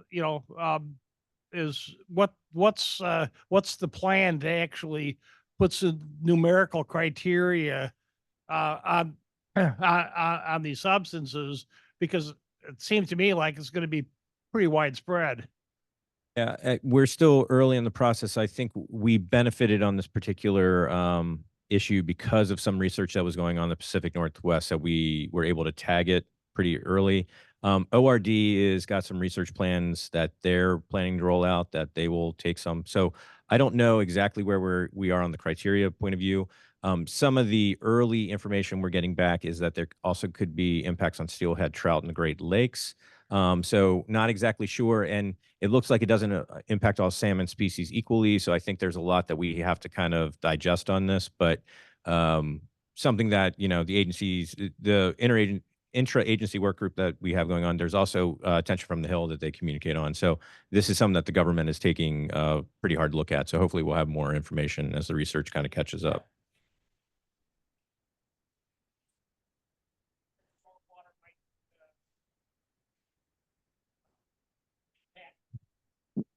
At this point, I don't know that we have any hopes, but we know it's in tires. We do have a good track record. The copper brake pad MOU established a really nice model where we work collaboratively with the brake pad manufacturers for them to move away from some of the products that were, of concern. It looks like, they're working cooperatively with us now. Like I said, Heather Goss has a point on this for us. It's a broad industry federal agency work group. It looks like the long-term solution is going to be people that are a lot better at chemistry than I, figuring out how to kind of design our way out of this. But we do have good cooperative discussions ongoing. Yeah. I have a question for Matt. Matt, my question is, given the amount of multiple benefits that are generated by stormwater management and a number of the best management practices that you highlighted, and the funding required to implement those, have you pursued co-funding opportunities across different departments, Department of Transportation, Parks and Rec, limitations, opportunities? What does that look like?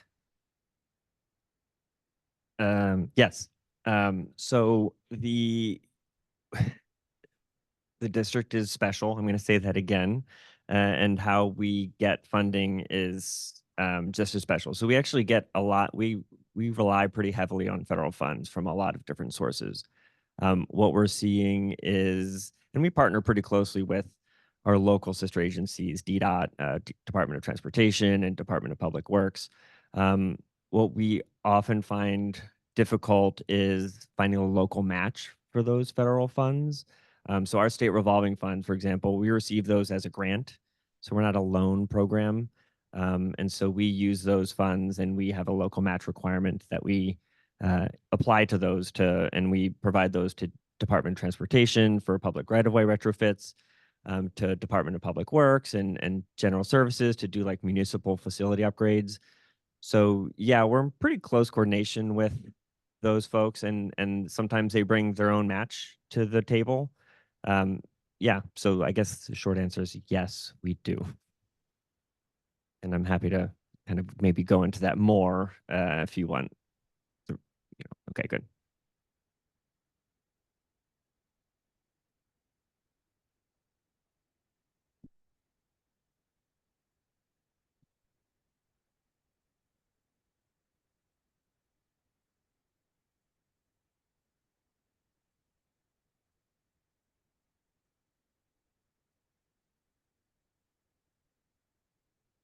I think this, okay, oh, definitely on. All right, for Chris. So you talked about your PFAS, updating your application rule, add PFAS to the regulated pollutants, the ones that are required to be included in an application.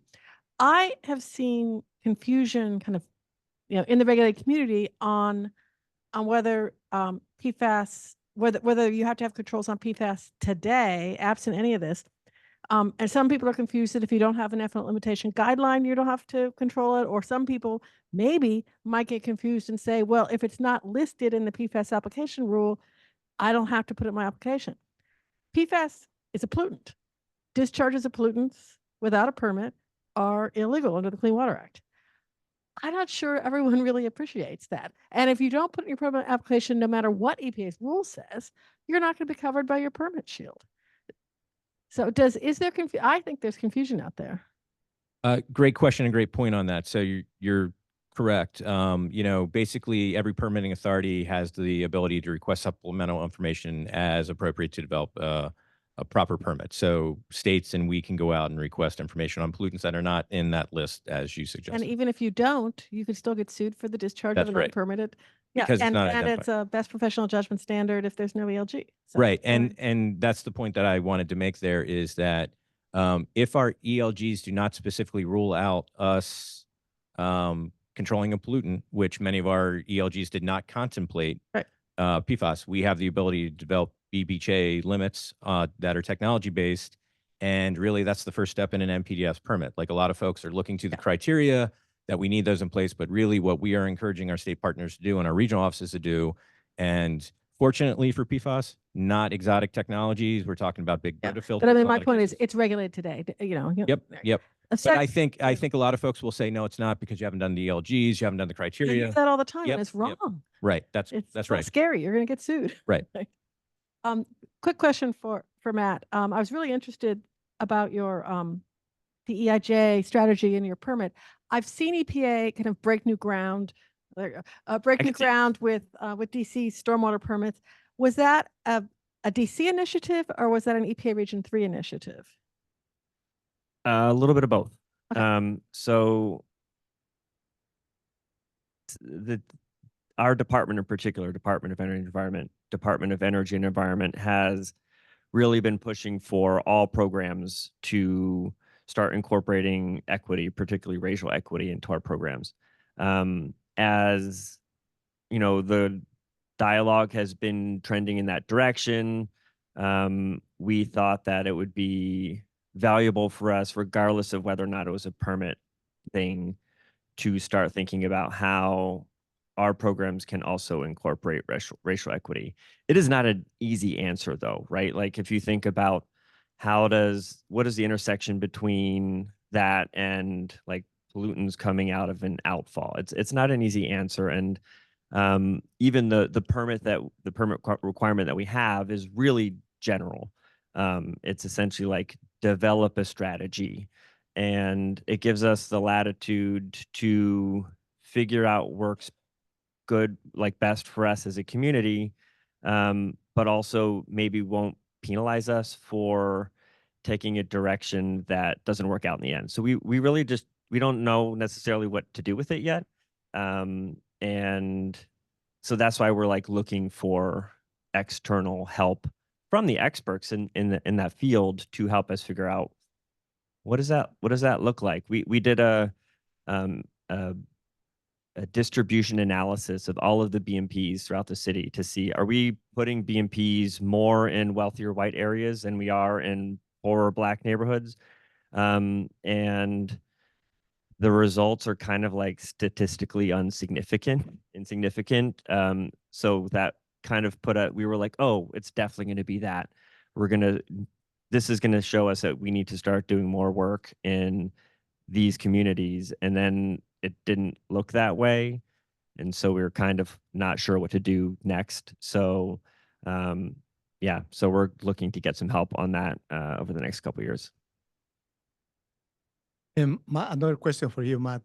On a similar vein as the previous question, if I understood correctly, you had a requirement in the permit related to flood management activities.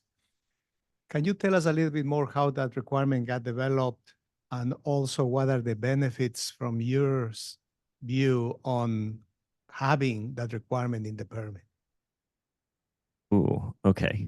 I will say that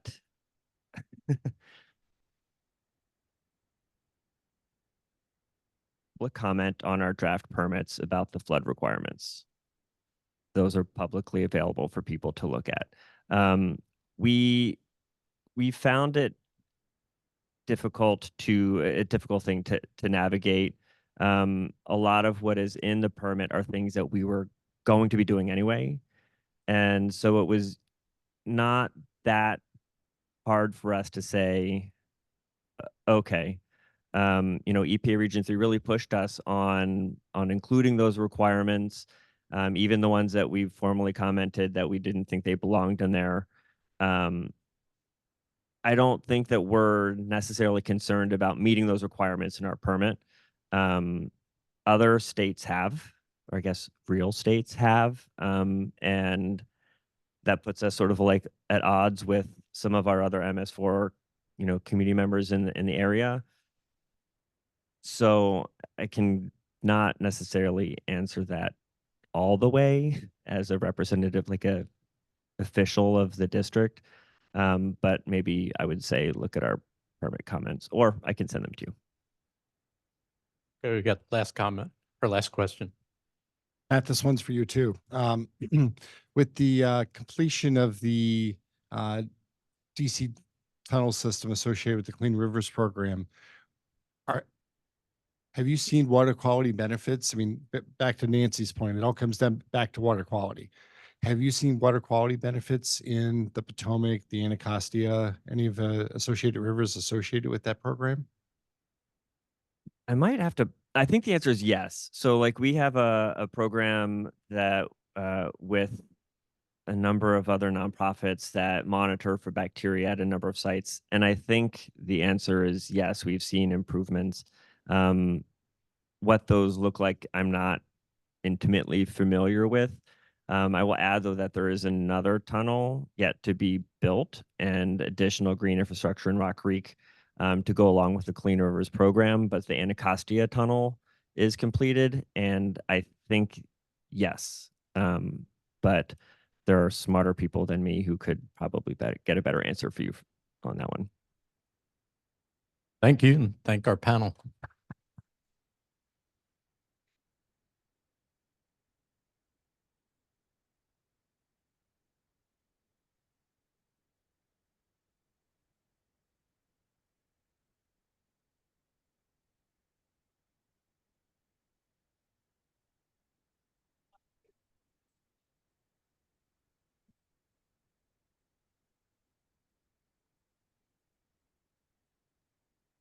Okay, so the next item on the program here is to run through our annual policy recommendations document. This is a collaborative effort between WEF and NAMSA. We've been going for quite a few years now, putting this together, and I listed all the folks who helped us with the planning for the fly-in. For the policy forum earlier. Thank you. Oh yeah. Thanks. One more. There we go. Okay. And so those folks were very helpful in putting this together. And we're, as you know, we're a little bit shorter on time because of the eclipse. So we're going to maybe be a little faster on this part of our discussion so we can get time to be out of here on time for us to enjoy our company at the happy hour later, which is you can't, right. Okay. So if you all did see this, you received it when you came in. These are our recommendations to Congress to do certain policy changes, mostly to Congress. Now, some do impact federal agency decision policymaking, but it's more directed towards the congressional audience. We've had a lot of success with this document over the years. We've done a lot of important things. We've recommended a lot of policies that actually became codified into law and new programs and such. So we kind of take pride in having a good document that reflects a lot of the needs of the stormwater community. Some are very big picture, some are very specific. So we're not going to I'm going to go quick here to kind of run through some of the first two items on it. There we go. So it's available on the wef.org/waterweek page. It's also, I think, will be sent to all the attendees here. Oh, all right. I should have looked at the slide. Sorry, Seth. Yeah, here are our friends who helped us put it all together again this year. And then, okay, so the first item on it is advanced stormwater provisions in the Infrastructure Investment and Jobs Act. So that is, Congress did include a lot of funding for stormwater as part of the IIJA, also known as the Bipartisan Infrastructure Law that we're all familiar with. You know, some of those things still need to get their funding. Some have received some funding, some need additional funding. We're all familiar with the SRF program, obviously. The sewer overflow and stormwater reuse municipal grant program has been around for a while. WIFIA has been around for a while as well. Those all should be funded at their fullest authorized levels. Congress isn't funding them at the fullest levels. The SRF case is because there's also the money that's guaranteed through the IIJA. They don't include the annual appropriations authorized levels. They've only been level funding at about $1.6 billion. And then of that, we've heard a lot today, earmarks are being used through that program, being funded through that program. So we just would like to see it the SRF funded at $3.25 billion. The OGS program as well is an important new program that needs to be fully funded.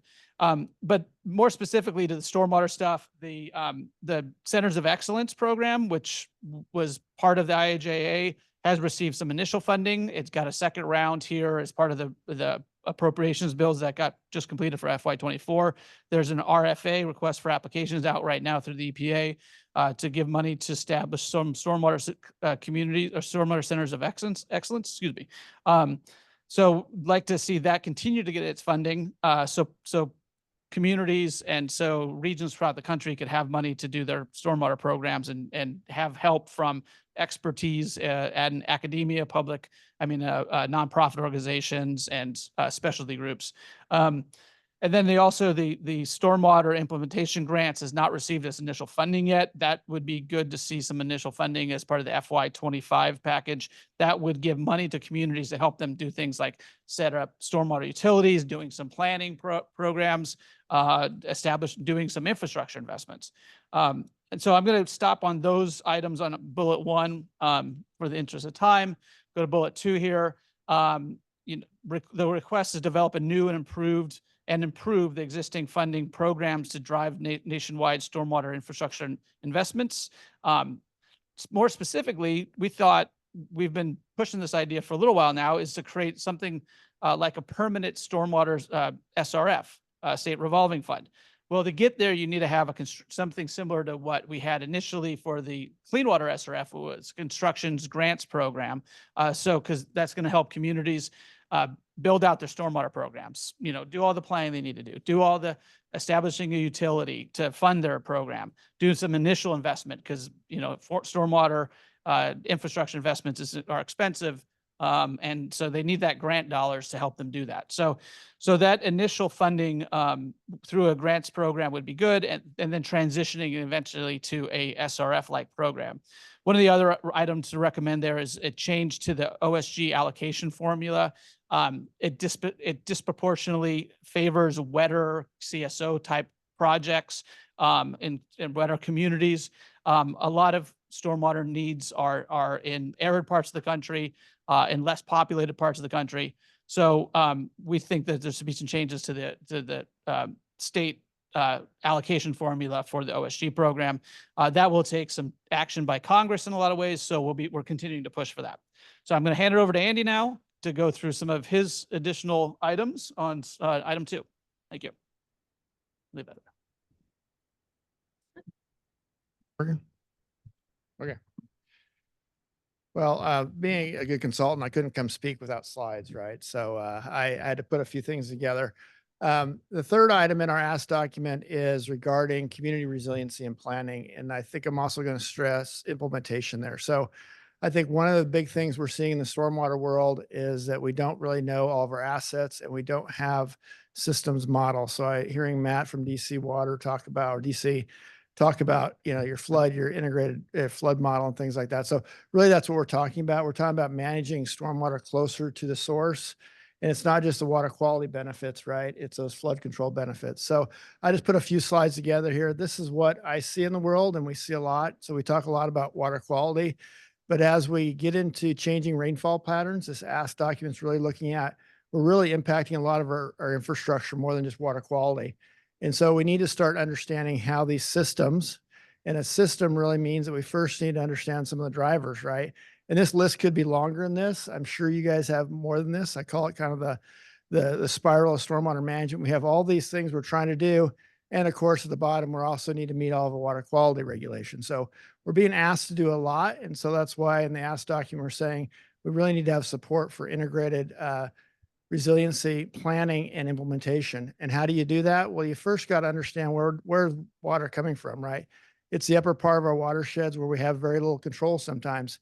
And what do we see at the bottom of the watershed? We're seeing a lot of catastrophic type flooding issues. So can we start to think about these as more resilient systems? You can't just do that overnight. We first have to understand what, whoops, the animation here is kind of off, but that's okay. The system, and a lot of our cities don't understand their system. They may have the outfalls. They may even have some inlets, but in between, they really don't know a whole lot.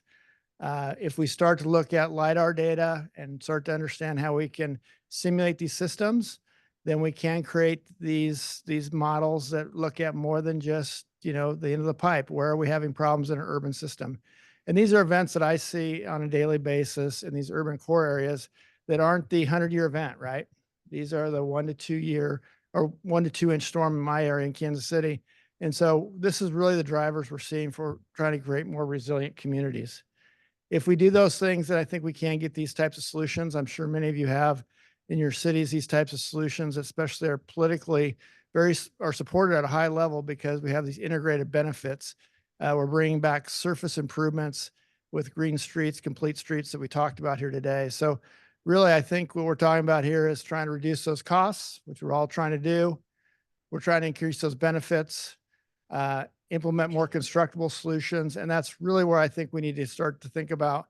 I've done a lot of talking about, I love the integrated planning, but when you get into integrated solution design, our design standards don't always match that. So trying to get to more of a right size solution is key.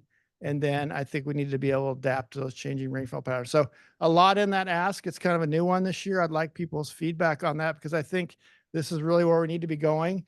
So having more support at the federal level would be great, I think, for local cities, especially maybe smaller cities that don't have maybe the resources that other larger cities do. So I went that fast. It's good. So, fast I could. All right, last one, number 4. I'm just going to read a request real quick. It's to establish a program to require chemical manufacturers to assess the potential for a chemical to be released in the environment and its potential as a pollutant in water. And, I heard a lot about emerging contaminants today. I was really encouraged by that because the way we're doing it now in plain language is really dumb. I mean, we sample for about 90 things, maybe 90 things. I don't know. You guys run sampling programs, and you can see here, I have it in here. There's over 200 million chemicals that are registered. And of those, over 350,000 are in commercial use. So we're not looking for problems, but then when we find them, we call them an emerging contaminant. So this ask is just saying, hey, look, Congress, we're approaching this backwards. We need to have the chemical manufacturers look at their product, not just at the point of use, but the pathways to the environment and see if it's going to become a pollutant and get ahead of some of this before we then discover it after it's already in all the waterways and we can't treat it and there's not much we can do about it. So it's going to take a lot of work and it's going to take a lot of convincing of people. And this one's been in here since we've been doing this ask document for, I don't know, 5 or 6 years, but it's worth it. So yeah, appreciate your vote of support for number 4.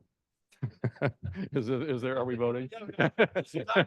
Yeah. All right. I guess that's it. Steve, I think that's I think that's our quick run through. Does anybody have any questions though about the items in the ask document? We could take a moment. The items in the ask document. Yeah. Well, we've only started to circulate it. We've only finished developing it for this year. A lot of folks that are going to be going to the Hill for the fly-in, we're hoping that they're going to take it along with them.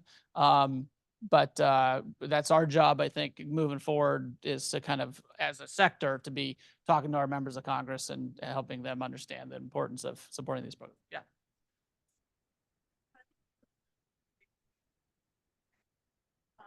I know that public space, there are programs that start to have some of that nexus with water quality. So obviously those might be some avenues. So the first of that is a bolster control management that has. So have sort of secondary supplement to this where you start to target specific assets. Not, I think we had some stuff in last year's document. but- Yeah, I think that's great. We're actually, as a policy focus group, right? So we're called now, sorry, trying to build that list of what needs to go next in this document, because I think sometimes we get to January and Steve and Seth ask, what should we put in this? And we kind of, not the thing. So I think that's great to have those. And because, yeah, I think we all see it in our cities. We want to have these multi-benefit solutions, but I don't think necessarily know all the things that need to go into it. And I'm really a big proponent of on the design standards. We get into design standards when we do these integrated designs, and now I'm being asked to meet a nested distribution. And now my pipe size is 10 times the size of what the integrated plan thought it would be. And now it's not fundable because it's so expensive. So I think we need to think about how do we start to have integrated design standards on the stormwater side? Because a nested distribution when you're up in the watershed is very, very hard to do cost effectively. Okay, I think we need to move along. Thank you. So we can be on time here. I think the next area that we're going to do on the agenda is an update from WEF and NAMSA on our different programs, the things we're doing to help our members. All right, well, points of contact, if you have any questions, need feedback for the Ask document, please don't hesitate to reach out to Seth or myself. So yeah, I'm going to hand it over to Lisa to kind of run through some of the WEF program updates. Since we're pretty short on time here, we'll each get about 5 minutes, if you're all right with that, Lisa. Sure. Thank you.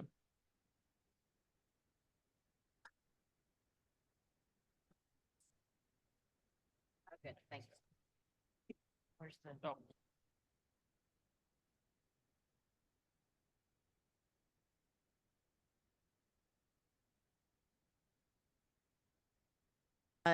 So just real quickly, I kind of wanted to give a summary of a few of the projects that we worked on this past year about the transition time of me coming on board to WEF.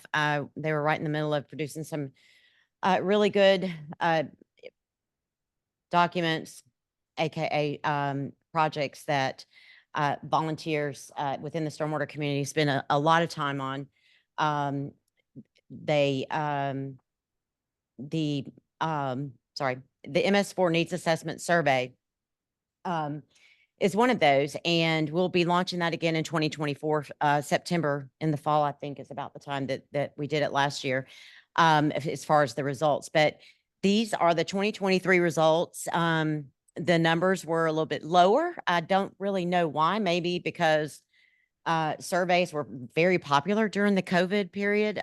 People didn't have much else to do. I don't know. But they didn't want to fill out surveys as much as they did in 2020. So we're hoping that this year, 2024, we'll have, gosh, and I can't even remember what the number is as far as how many MS4s there are. Approximately 7,550 maybe. So that's my goal, is let's get all 7,550 communities to respond. But this data is very important. I did put the QR code for you to access and download the document. It is free. It's behind a paywall for other documents, but for this purpose, this is a free document. And so all you have to do is put in your email address to get in through, and it's hosted by WEF. So, but our publications URL is accesswater.org if you want to just write that down. There were a lot of questions. Oops, sorry.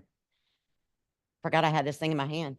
A lot of questions, regarding resilience planning, and we will revisit that as a community and take a look and make sure that we incorporate survey questions that are relevant to both phase 1 and phase 2 size communities. And so, like I said, this is a very valuable tool, and I hope you'll find it beneficial for what your needs are.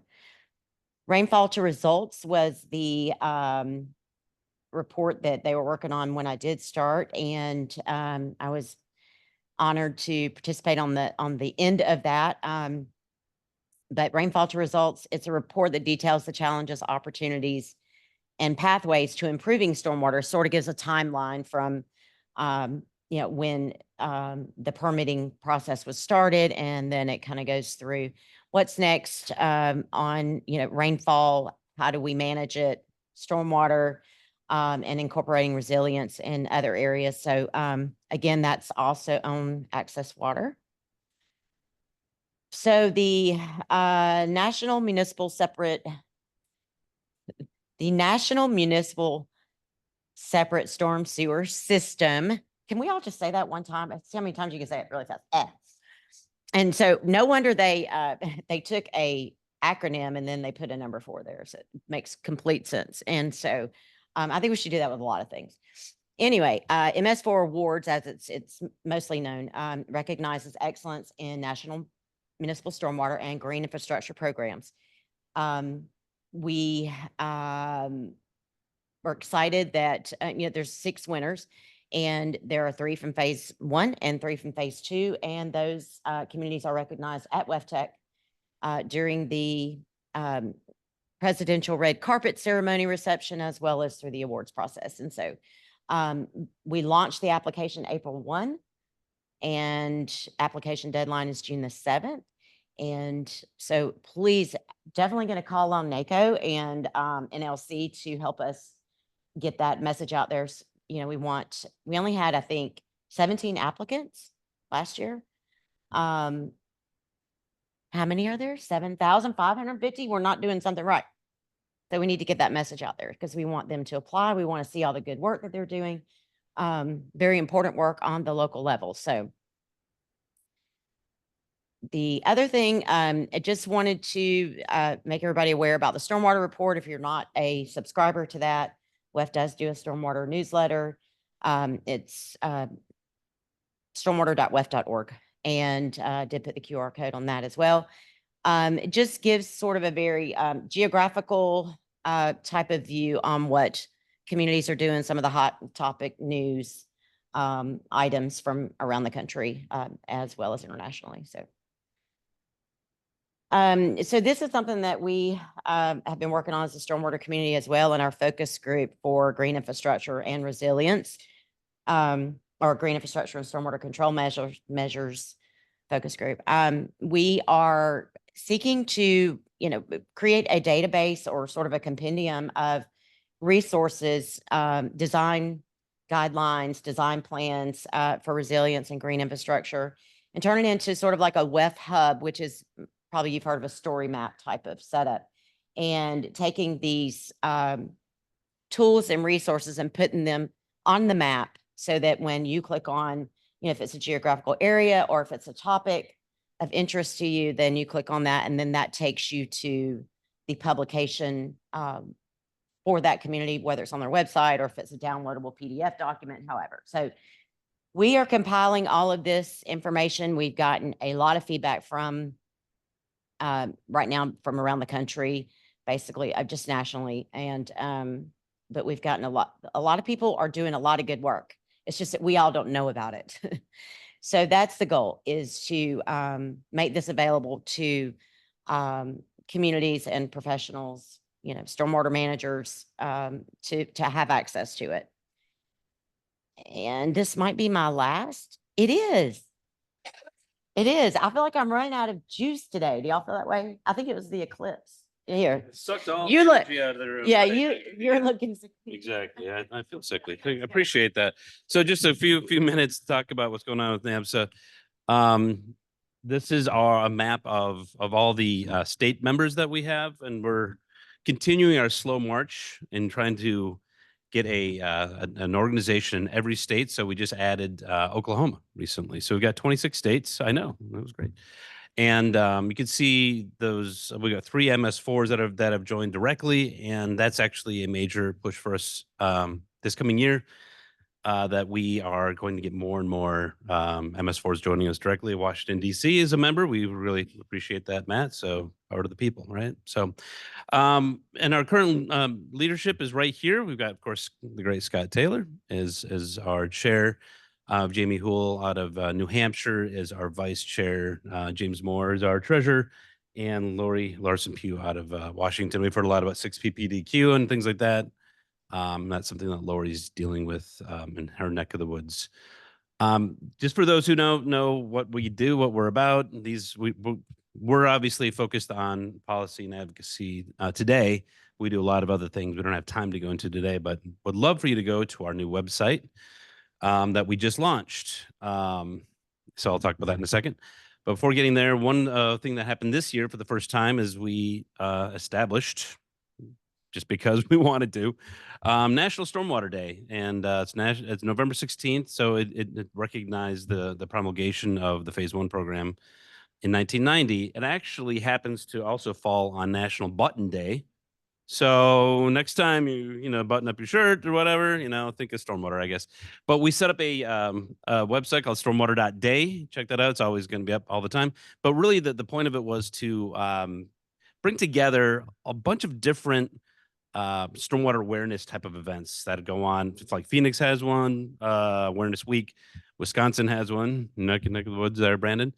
I can't remember. There's a bunch of, and we put all that information on that website. So we're just trying to recognize those things. And we had a webinar, free webinar, 500 people registered and checked that out. So we're going to keep doing that every year or every day. Not every day. We'd like to every year on that same day. As I mentioned, we have a new website. It just makes it a lot easier to get signed up, to become a member. And that's something we just launched within the last week. So ms4 nmsa.org is that new website. And then the last update that we wanted to mention is the Stormwater Testing and Evaluation for Products and Practices, or STEP program. We've been talking about this as long as I think we've been talking about the Centers of Excellence for Stormwater Infrastructure Technologies. And hopefully it goes over better than that. But this is you can call it stormwater technologies. It's like a consumer reports for stormwater, and that's really what STEP's about. So we the big news here is that we're open for business. This for many years. This has been something that's been hypothetical. It is now open for business, and we actually have our own logo that's up there too. So we're open for business. We're accepting applications. We're starting to do verifications. And we're focusing on lab testing, focused on trash capture. And I know that, again, I saw that picture of the trash capture technology. Those are the types of technologies that we're going to be verifying performance on. We're going to continue filling out more and more types of technologies in the lab testing context this year. And we're going to start looking at field testing this year and finishing that by the end of 2025 at the latest. So then we'll be fully up and running. And that's the last thing that I wanted to mention real quickly. And we'll have some closing words from Scott.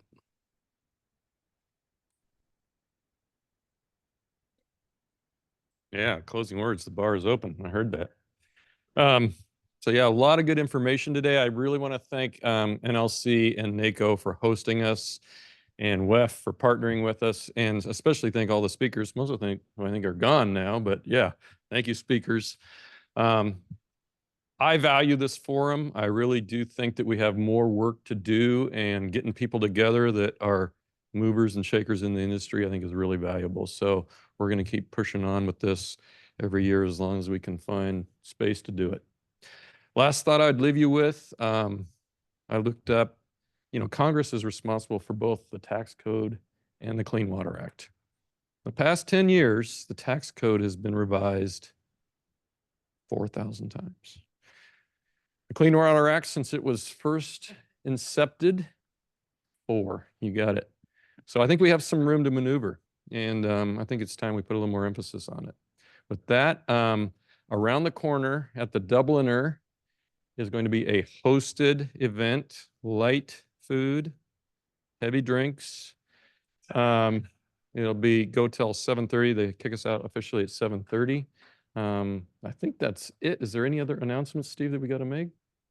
That's going to really start at 5:30. So kind of mill around a little bit and, go to the restroom or something, then head over to the Dubliner and we'll see you there. Thanks for everybody. Appreciate it.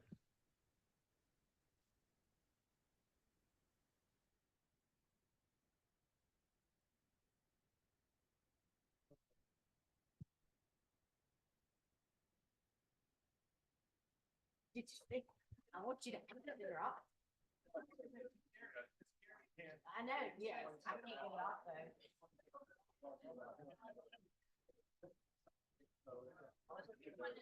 Anybody else notice how store water is spelled? Storm water? I didn't even notice. I know. I'm old.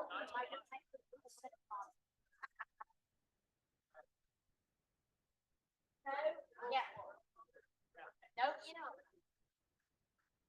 that's funny. I thought maybe shake it down. I'm like, no, just leave it up. So now we have store water.